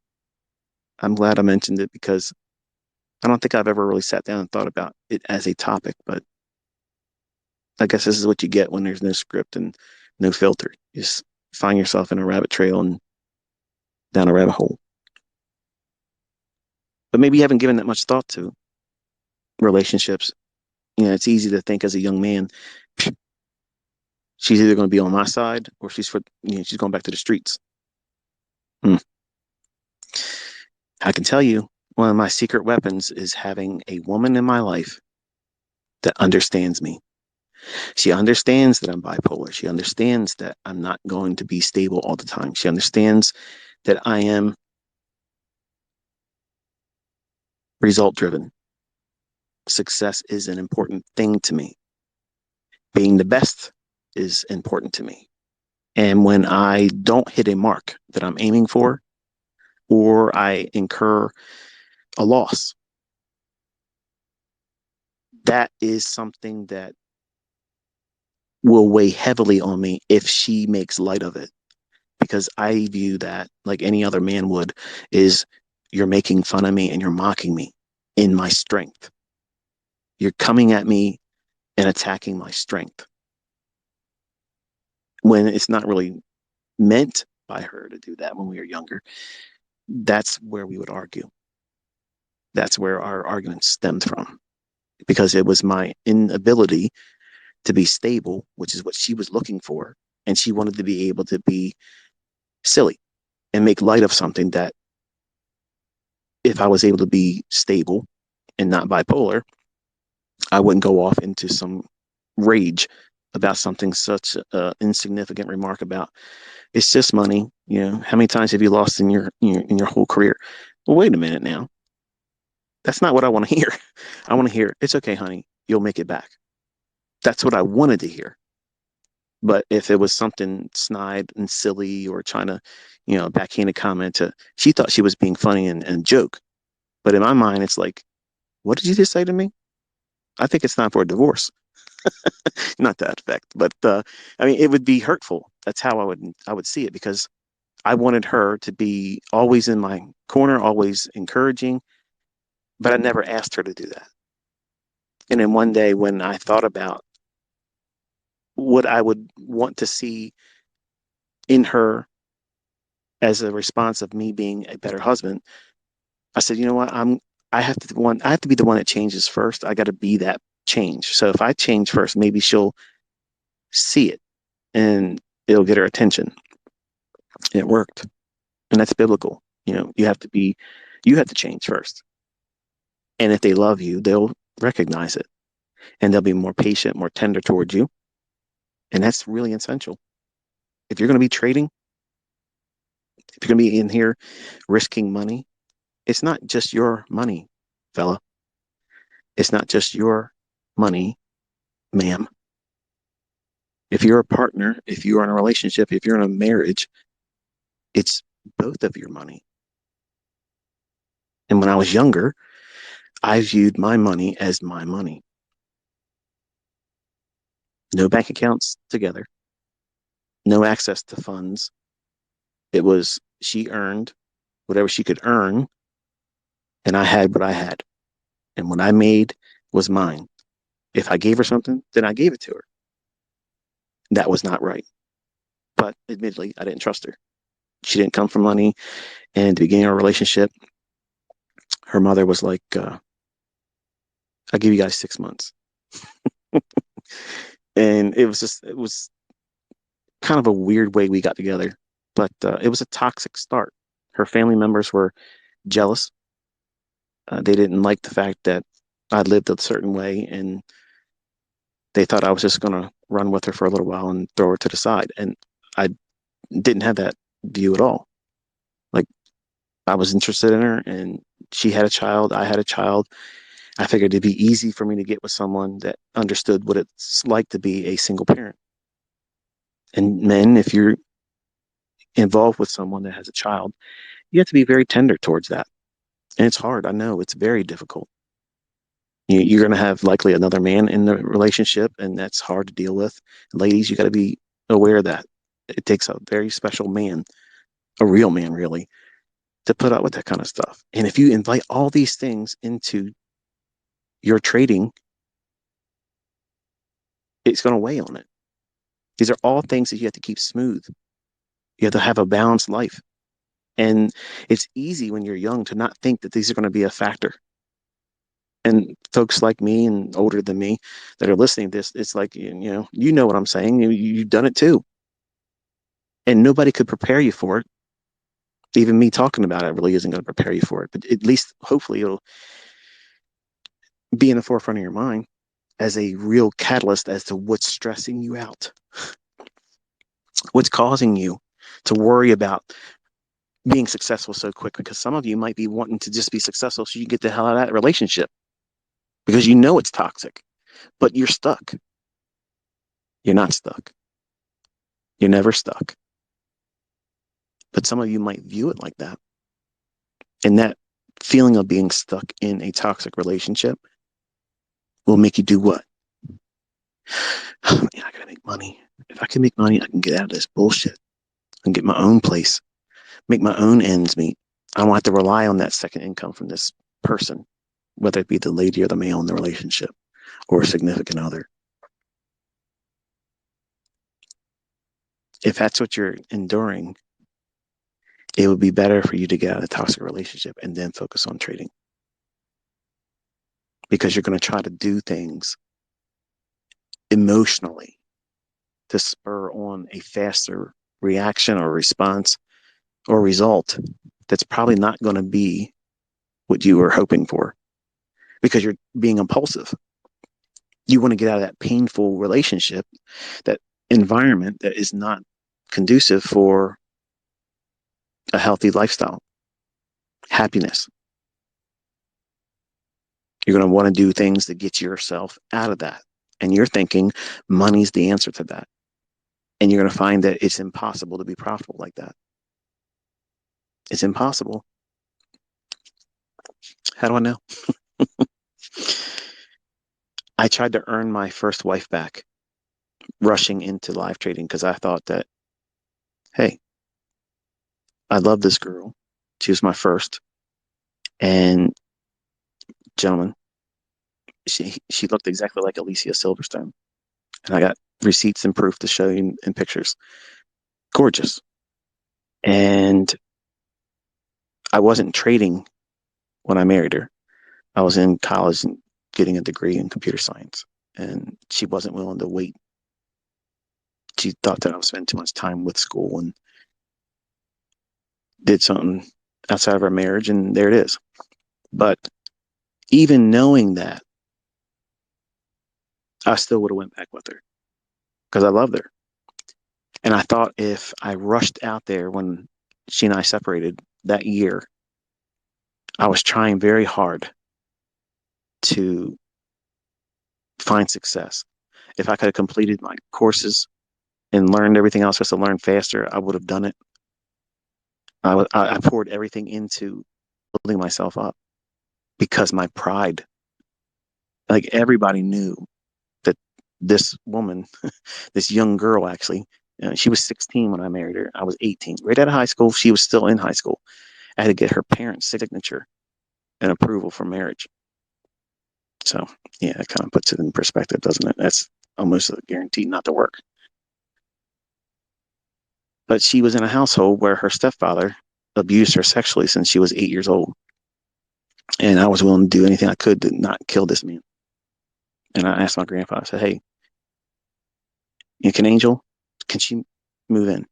No, no, no, no. No, wait, And he made the remark, it'd be different if you guys were married, but no, So what did I hear? Go get married. And so that's what I told her. I said, listen, my grandfather said, you can move in, but we got to get married. Okay. So we went and got married on that to get her out of that house.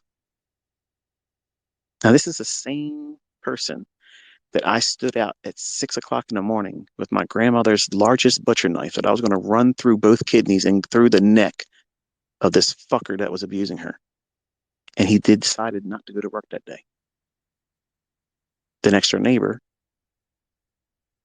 my then wife's best friend's mom, came out of her house. She goes, Michael, what are you doing out there? I say, I'm waiting for Angel. No real reason to justify that, but that's what I told her. I was thinking to myself, shit, I can't do nothing now. Someone's seen me here. So I am capable of having thoughts like that, but it was because that sick motherfucker should be in the dirt. But we went to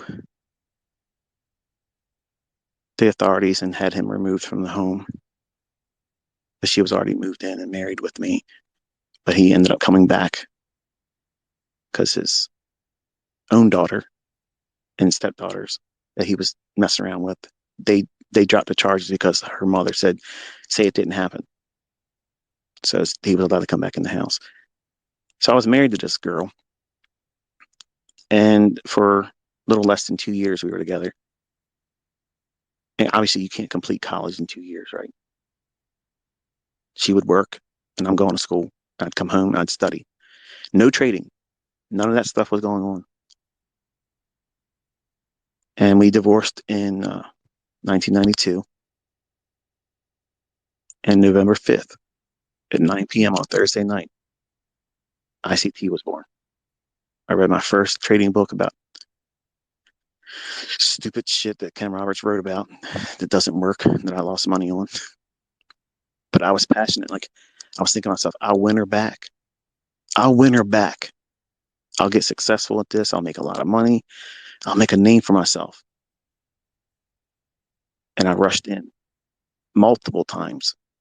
Even when I knew I was probably going to blow my account, I had her as the reason why. So what was I doing? I was trading emotionally. Well intended, but trading emotionally. Trying to make something so unlikely to happen as my goal. And so hurt that I couldn't see it or recognize it. In my mind, I'm going to do it. I had the montage and music playing, the whole thing, Rocky. I'm going to do it. And every time I failed, it was just a worse feeling than the day she moved out. Said she wanted to start living her life, and then found out she was with a 40-year-old man that used to give me candy for free at the grocery store his parents owned. Yeah, how about that? So I have experience doing stupid shit, being impulsive for all the wrong reasons, trying to be relevant, trying to be significant, and using trading as the catalyst for that. But that doesn't work, folks. And you can find yourself in those situations with toxic friendship, toxic family members trying to prove them wrong about you. That was the other part of the equation. I wanted to show everyone in my family they were fucking stupid and wrong. And I wanted to rub it in their fucking face so bad. And when I finally was able to, I didn't want to. I didn't want to. But these same members of my family won't won't come see what I live like now. Like it it's too much for them because it's real. They see I don't have a job. They see I haven't worked in decades. I haven't done anything that requires what they had to do. Now they're retired, obviously, but these same people said that I would have the same shit end jobs that they had to work, and I didn't. So they live a life of not wanting to give me any kind of like they were wrong and well done. Not that I need that from them. I don't. But when I was younger, I was trying my ass off to be able to prove to them that they were fucking fools. And I was the one that was going to be different. And I was. There's nobody in my family like me. But it wasn't easy and it didn't come quick. It took a whole lot more time. It took a whole lot more money and a whole lot more patience to get this. And if you think it's going to be different from you, it's not going to be any different. It's going to be hard for you too. But it's worth it. Man, is it worth it? You just can't go in there and try to take everybody's money in one fucking week because they'll do what they did to me. Too much ICT. Leave some for the rest of us. Anyway, I could sit here and go on and on and on and give you another 4 hour show, but I think it's time for this one to come to a close. I've said enough tonight, and maybe I bored you. Maybe I talked about things that had no interest to you. But I don't think anything like on the 24th of September. I don't think the internet's going to go down. I don't think the Great Reset kicks off on the 24th. I think that we're getting closer to something big popping off. And I'm not going to be surprised if it's something that disrupts the whole midterm election. And let me just state this now. If we have something that undermines the midterms, we are in some real shit, folks. And trading might not be available to any of us. That's what I think. Things would be so disrupted. I just don't even know how bad it would be. I just know it's not going to be fun. And I know some of you are not American. You're like, typical American thinks the whole world revolves around them. I understand that. But I also want you to know that we're the last domino. I want you to pay attention. Europe and the UK, you're going to go through some shit this year. You're all surprised about your currency collapsing like it is. The pound's not done. They're going to pound it more. A lot of you folks over there are going to be freezing in a couple months.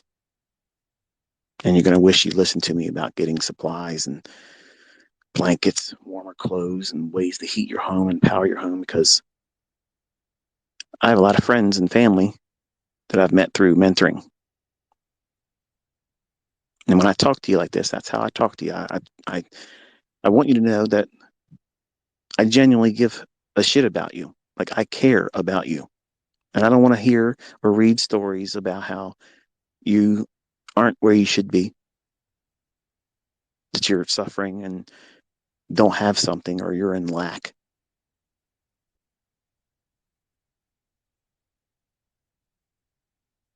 But I've been warning everybody. And I know it sounds like Chicken Little. I know everybody made fun of me on Twitter in 2019. They were talking all their stuff. But look at the world right now. It's going to get worse. And it's going to fall heavily in Europe and UK first.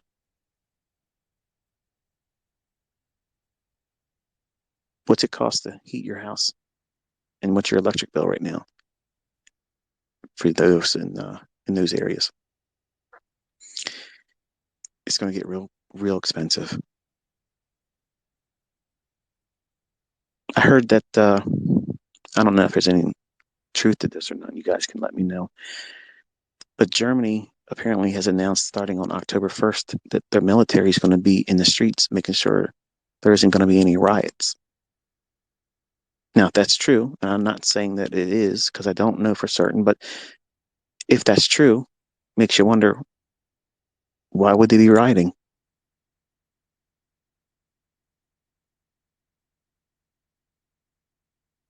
I know things are expensive.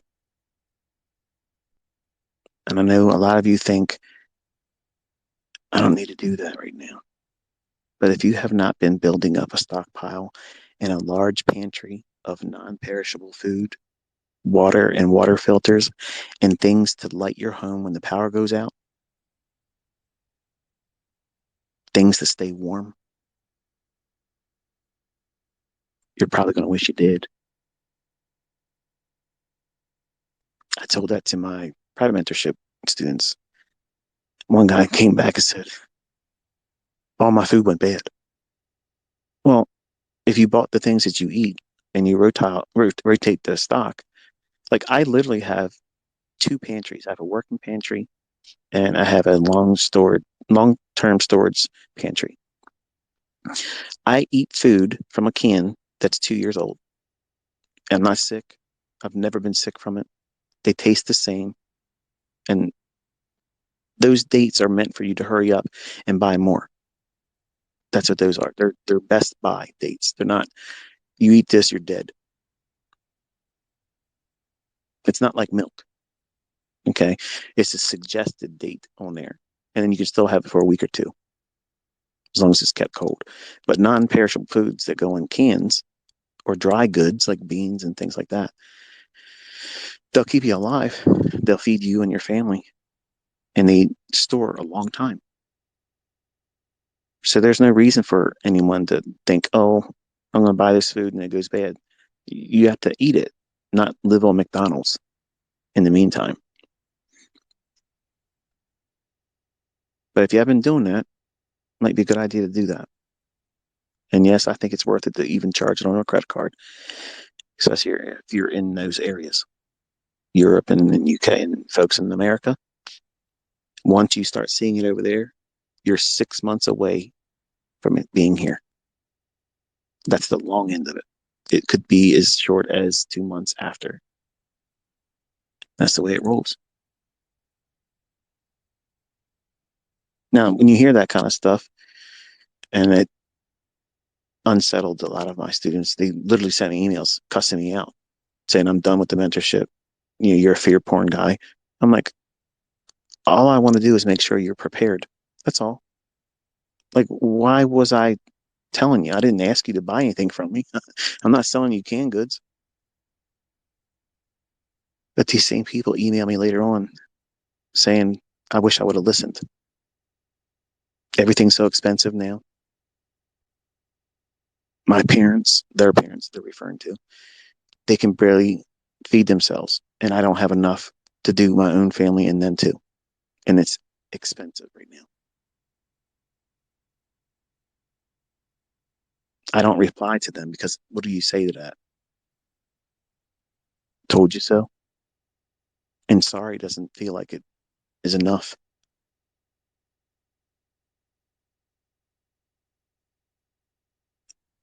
I get it. It doesn't feel real. It doesn't feel like that this is potentially going to spin off into some crazy 1984 shit, but it is. These folks have plans that makes them a lot of money and gives them a lot more control. And the markets are not going to be exempt from it. And if you don't prepare and try to get your household ready for it the best you can, I work with a 2 year supply of food. To me, that gives me peace of mind, but it obviously isn't, perfect. Because if the shit does hit the fan like I'm thinking it will, I'm going to be counting down every day. Do I have enough? Do I have enough? Do I have enough? And all the generators I have and all the solar generators and inverters I have, there might be a day where I can't get gas to run those generators. And if I don't get direct sun for a couple days, my solar inverters can't charge up. So I'm stuck with whatever frozen foods. If it's during warmer days, that's subject to waste. I can't eat it all one day. Those are my concerns. Those are the things I think about. And having a lot of money doesn't exempt me from that problem. This stuff's going to touch me just like it's going to touch all of you. I have friends and family that I have to look out for. And a lot of them don't listen, just like some of you don't want to listen. You think this is all bullshit. Before Russia invaded Ukraine, months before it even was talked about, I said it was going to happen. And shit's going to pop off in Taiwan. But the real thing's going to be Iran and Russia working together to drop something in Israel. That's what's coming next. That's the real big thing next. Everything else is a distraction.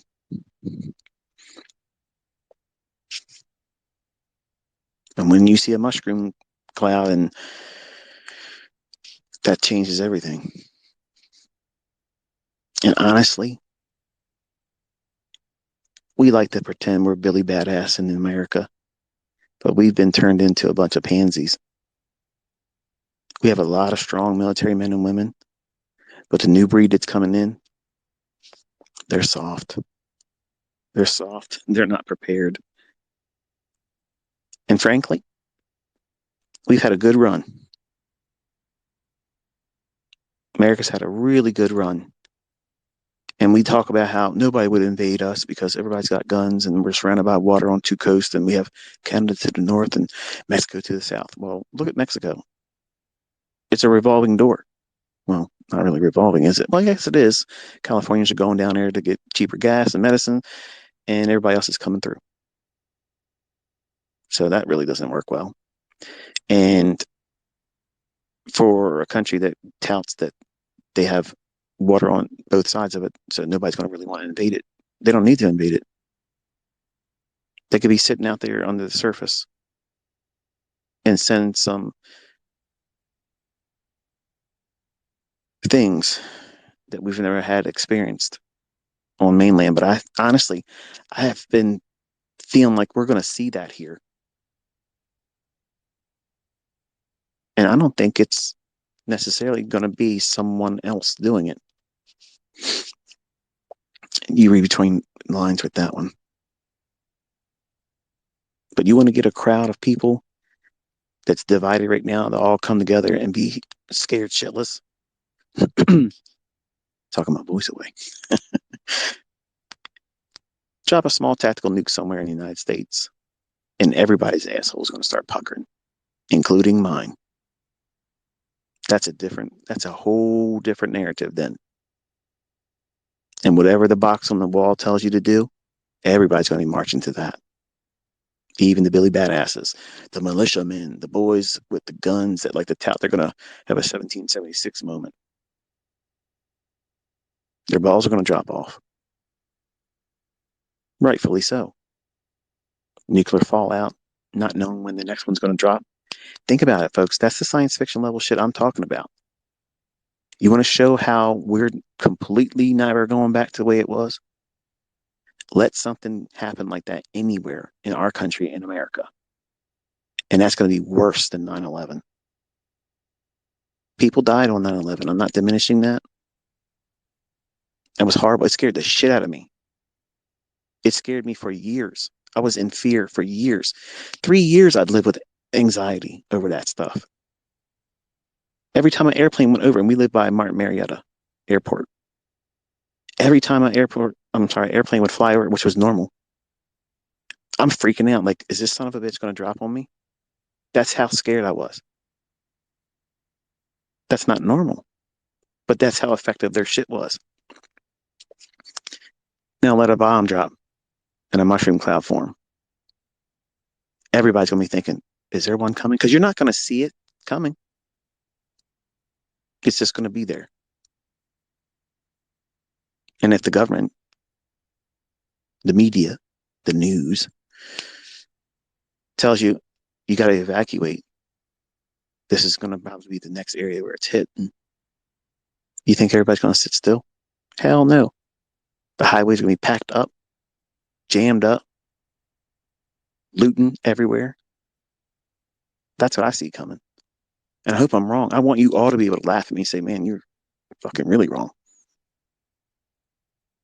But do you have to think about what they've done? They scared everybody into giving up rights, businesses, their jobs, family members. You couldn't go to funerals. You couldn't see relatives over the flu. Mm-hmm. They fucked up our whole global economy.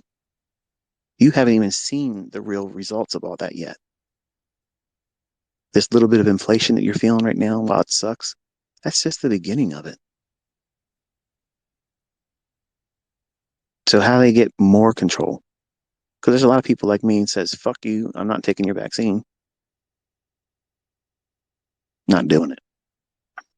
My daughter took 2 doses of that bullshit against my wishes. I told her, please don't do it. But I'm gonna be honest with you, my daughter's a liberal. And I know some of you may be liberal and you're like, oh fuck you, I'm turning this off. Okay. But when she went to college, they indoctrinated her ass with some stupid ass backwards thinking. She's constantly got nosebleeds now. She gets migraines. She's got issues with her sinuses all the time now. She gets weird rashes on her back and her arms. And I hope and pray in Jesus' name that she does not fall victim to the things that other people have fallen victim to from those things that she's put in her body, thinking she was doing the right thing.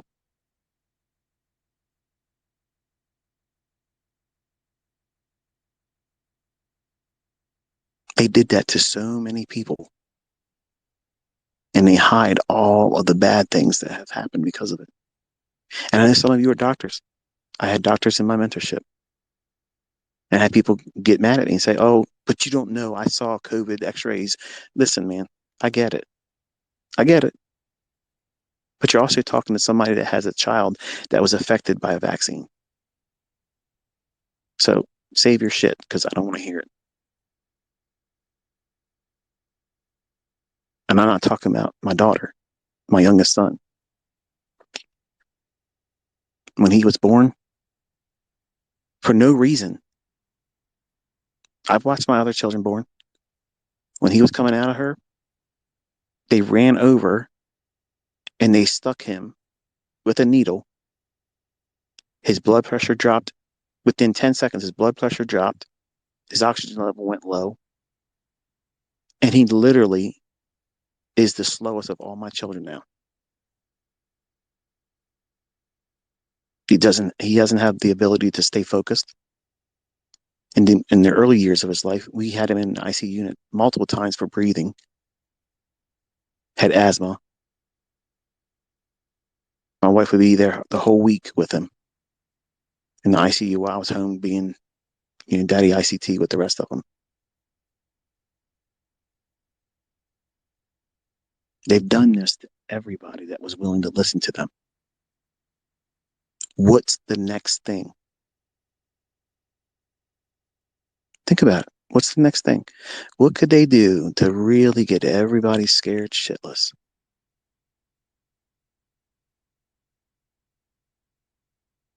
Kind of frightening, isn't it? Because they got to do something bigger, more grandiose. These people are sick and they're not human. They're monsters. And they don't give a fuck about you. They don't care about your family. They don't care if you live or die. They don't care if you eat. Their exact words are, we are useless eaters. That's their words. That's how they view everyone else outside of their little group. 300 people. That's who runs everything. 300.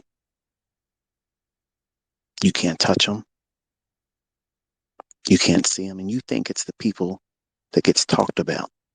It's not. It's 300 people and they pull all the strings.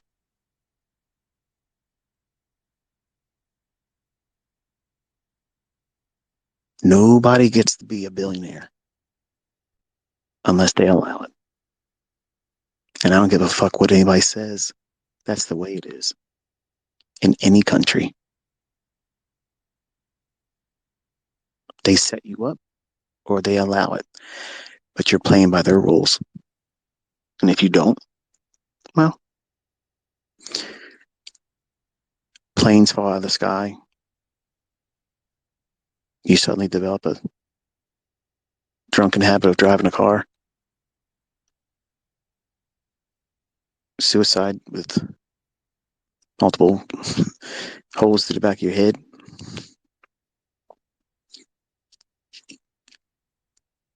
It's not a group of nice people. And they don't care what they have to do. And they know that there's a little bit of time right now They can do everything to speed it all up.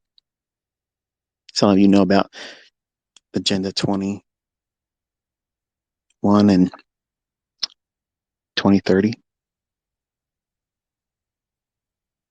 There's something in 2025. And they're really, really pushing hard to get that to come together right now. Every country has a puppet in it. See, y'all made fun of America saying, yeah, we go in there, we spread our democracy. We take a ruler out of their country and put in what we want. We were just the hand that did that. The person or the arm that moved us. That's the 300 people. They come together, they make the rules, and they set up people, and they take people down. They run everything. They run the markets. They run all the banks. They own all the conglomerates that own everything. They have their hands in everything.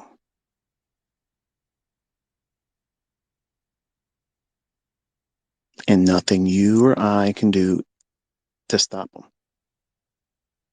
You can't slow them down. Even if everybody in America said, that's it, we're going to go out in the streets and we're going to stand up again, it isn't going to stop it. Why do you think they're messing with the food? Because Billy Badass with all the bullets, when it comes down to feeding himself and his kids, yeah, your gun's going to get put down. You're going to care more about your kid eating or something happens to them, they're sick. Can you do surgery? Do you have life-saving medications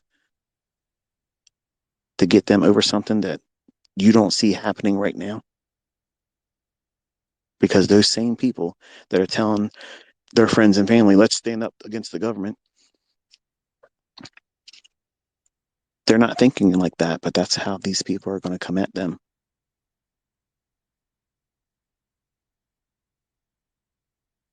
You want to control the people? Control the food. That's why Bill Gates is the largest landowner now in North America. You think he's buying that to put crops on it? He's going to grow food for everybody? No. How about you folks over there in Europe and Netherlands? And how's your agricultural world going along with the World Economic Forum's ideas? Because last time I checked, you all are starting to see the obvious that many people in America are just ignoring it because we're distracted with our little phones. You're listening to me on it right now. Wishing I could talk about order blocks and trading. And this is the more important thing. Because if you're not prepared for this stuff, you're not going to have the mindset. If we can trade, and I've said this before, there might be a period where the markets are not allowing us to trade. What does that mean? I don't know exactly what that means. I just know that there might be a disruption. They may not be open. They may be taken from us. And my opinion about why can't you download MT4 on Apple? Number one, I don't know because I'm not an Apple user. I think they're garbage. I'll never own another Apple device in my life. I moved away from Forex for a reason. I told my students in private mentorship why.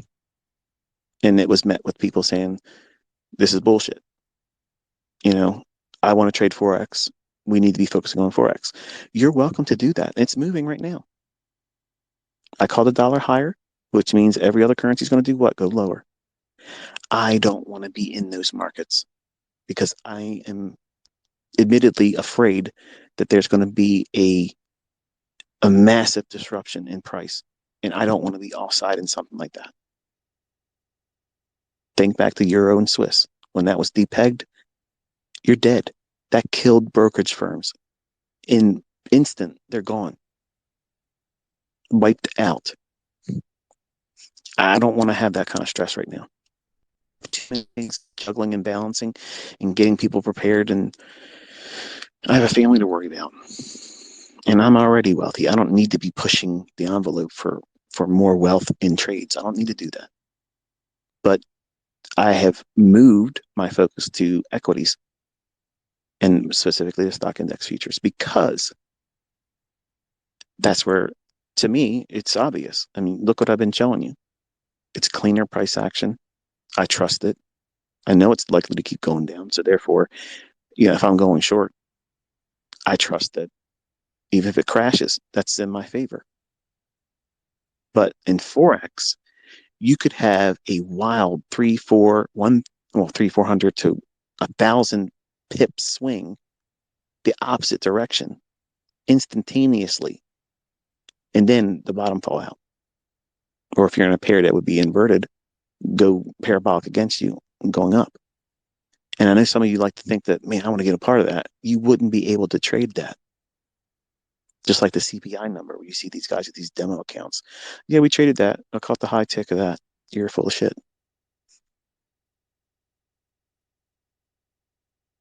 Sometimes, unfortunately, markets in hindsight present cleverly disguised impossibilities. It looks like you could have done something. Yeah, you could spectate, not speculate. It would not give you a seat on that bus. And that's what, like many of us as the old timers, we liked the non-farm payroll years and years ago because we saw it move a lot. In hindsight, thinking, wow, if I get a piece of that, try to get Phil. You can't. It's kind of like what you watch me trying to do with that $13,000 S&P short today. I'm trying to get out of it. I'm pushing the close. Nope. You're not getting in. Well, in this case, you're not getting out, ICT. So I moved from Forex for a reason. And I know it wasn't popular, but I explained why. And I might be wrong. That might not happen.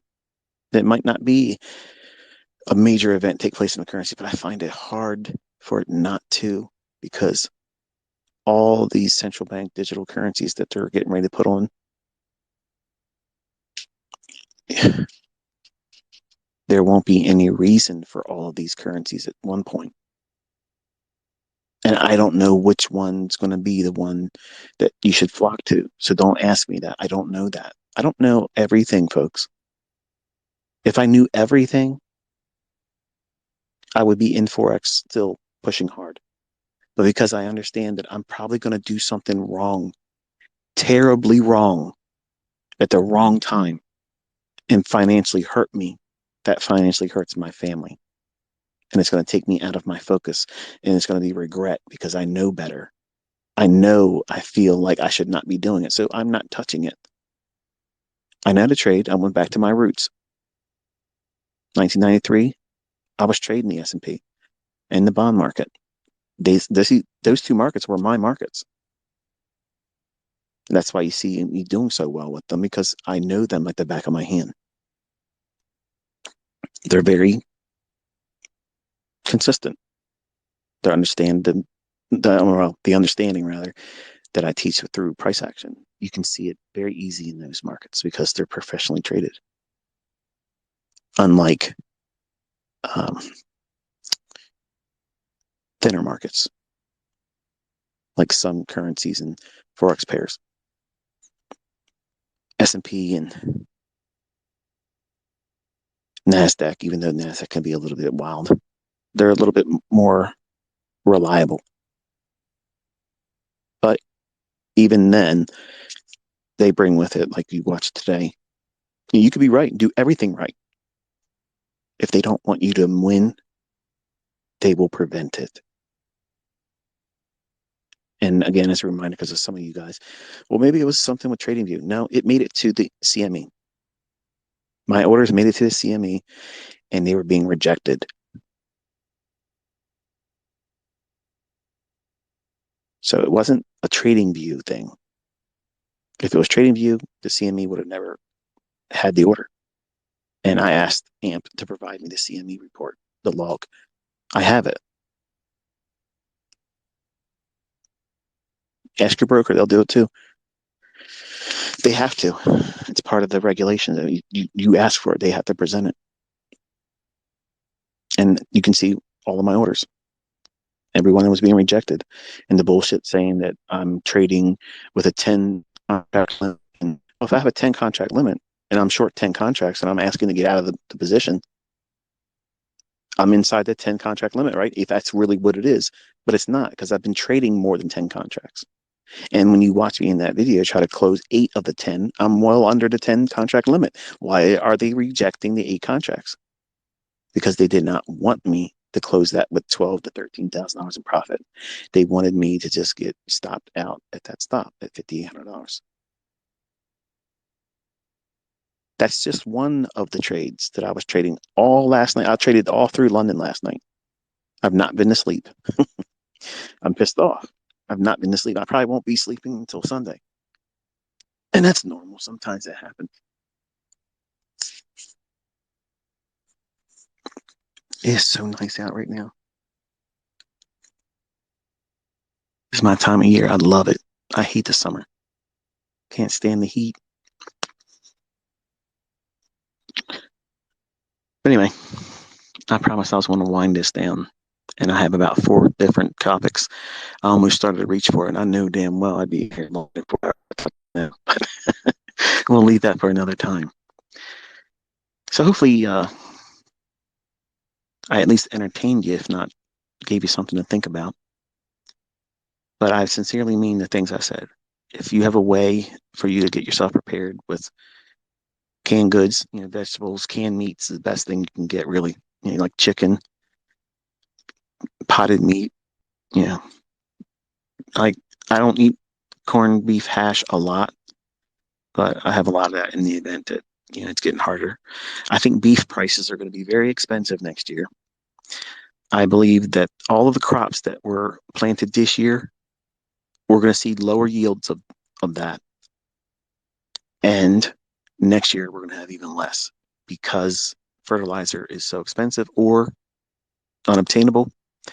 And everywhere that's allowing for crop growth, and they're limiting irrigation. So whatever the normal usage of watering crops, farmers are being told you can't do that. Now the question is why? Last bit. A couple years ago, I told everybody start paying attention to water.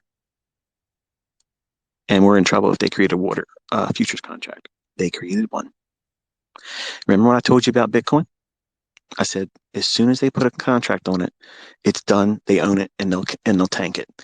And that's how I told you it wasn't going to 20,000 the first time. It was going to go down to 6,000, and it went there. And I said it was going to go from 6,000 to 3,000, and I was wrong. It went down to 3,200. So there you go. But then I told you I would tell you when it went to 20,000, and I did. And it went to 20,000. I told you it was going to go to 30,000 New Year's, and I was off by a day. Then I said it would go no higher than 52,000, no higher than 62, but worst case scenario, 70. And that was it. And everybody else was calling for 100,000 Bitcoin. And I said, the fuck it is. It's going down. We're going back down to 20,000. And again, everybody laughed. I'm just going by what I understand about algorithmic principles and theory. And my wife indicator. The day she asked me if I was trading Bitcoin when it was trading at 19,700, I was like, that's it. I went on Twitter. I said, I can tell you right now, Bitcoin is not going to 20,000. My wife just asked me if I'm trading Bitcoin, and my wife knows nothing about the market. So if she's asking me about Bitcoin, she's the last person in line. There's nobody else that's going to buy it. Going to 6,000. And everybody trolled me. They hated me. They wanted to know where I lived. They could burn my house down then. They were mad at me. They were so mad. But I was so right. I think I had 2 calls wrong on Bitcoin the whole time on the whole previous Twitter adventure. But I still don't understand it. I don't see setups in there that would justify it for me. Right now, it's hanging around in a small little range. I just see it reaching down below 10,000 again. That's where I see it being drawn to. It makes sense to do it. Everybody thinks it's finding support, and they think that it's going to be the bastion to, endorse if we have a central bank digital currency, you know, overrun with all these different currencies doing it, or if the whole system collapses, this is going to be the savior. It's not. That shit's going down too. In fact, it probably goes down first. It's just to get everybody thinking digitally, thinking about things differently outside of fiat. Do you think it was the answer to fiat? No, it was the invitation to think outside of fiat. See, I see all these people that even when they were in 2012, I had a guy reach out to me and say, "Hey, look, can you talk to us?" I did some kind of I don't know if it was a podcast you can call that or whatever, but he was like, you should buy Bitcoin and blah, blah, blah. I was like, yeah, I just don't see it. Was I wrong in the grand scheme of things? I guess you could say I was, but I don't give a shit. It could have went to 200,000. I sure as fuck wouldn't be in it and wouldn't be touching it. Perfect example. I had so many people that did it and then they couldn't get their money. They got scammed out of it. And my own son, Cody, he invested in this horse shit. He's got $20,000 worth of horse shit locked up because of the Coinbase stuff. And he's stuck in all that crap. And I told him, don't get in it. It's bullshit. It's rigged. It's the worst kind of rigged there is. And you have no idea how you're going to be treated with taxes. Like it's a mess. Don't get involved in that. Nope. He had to do it his own way. So he lost his money and he's tied up in it. Now here's the kicker. He took a credit card and bought crypto with it. So now he owed a credit card company for that. He sold the car I paid off for him, put all that into ADA and some other shit coins. And it's tanked. And the people he opened up an account with apparently are going through some kind of horseshit bankruptcy or whatever. I don't know, but something's wrong with Coinbase, at my understanding, and that's who he was in with. So everything I warned him about, and every one of you, not to do it, and the reason why I wasn't going to do it, my oldest boy fell victim to that. So that's why I had to buy him a truck. He picked it out. I didn't take him out there and this is the truck you're going to get. I said, go out, and he wanted the truck so that way he can pull shit around and be a big shot. So he picked out the truck he wanted and I paid for it. He doesn't make payments on it. He already has his own credit. I mean, there's topics I was not going to go down. I'm slowly working my way down them, but I have to get off here. I do want to get out and stretch out. And I have to invert myself again. My spine's a little bit compressed, uncomfortable sitting out here, even though it is pleasantly cool.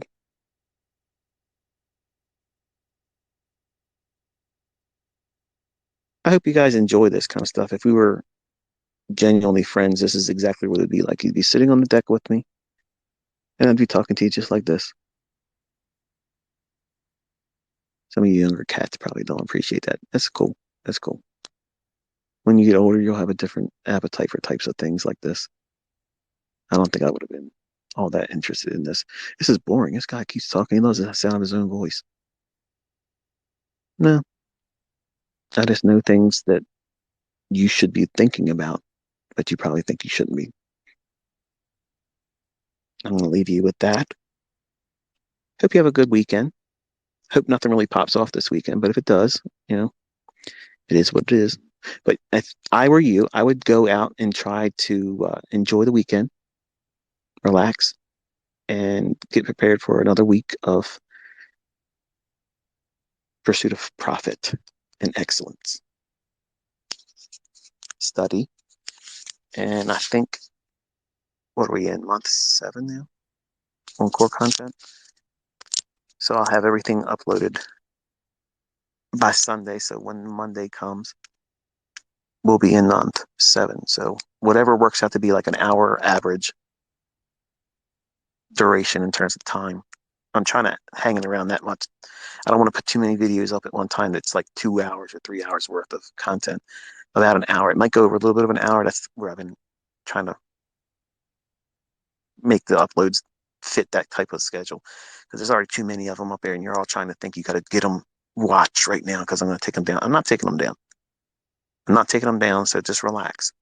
In fact, there's going to be posts in Twitter that I'll be taking you to specific minute markers. So when you click on the link, it'll take you to a specific reference in a video I want you to understand about that's occurring either in a market that I'm trading or a market that you're probably watching in Forex. So that way it's kind of like it takes you right to a specific moment. So that way you know what I'm talking about and match it up to what the market's doing in real time. So it's interactive. You'll know exactly what it is. So you don't need to download the videos. You can, well, maybe let's do it like this. Download the videos. That way you have a copy of it. I don't care that you do that. In fact, do it. But the links on YouTube are going to be useful because even if you download those videos, the links I put up are going to be useless to you because that's not going to take you to the video in your own library downloaded on your computer. It's going to be an interactive approach going forward. So that way, even my private mentorship group will be able to benefit from it as well. And that prevents anyone from selling my stuff because I stuck it in their ass good and deep. Until next time, be safe.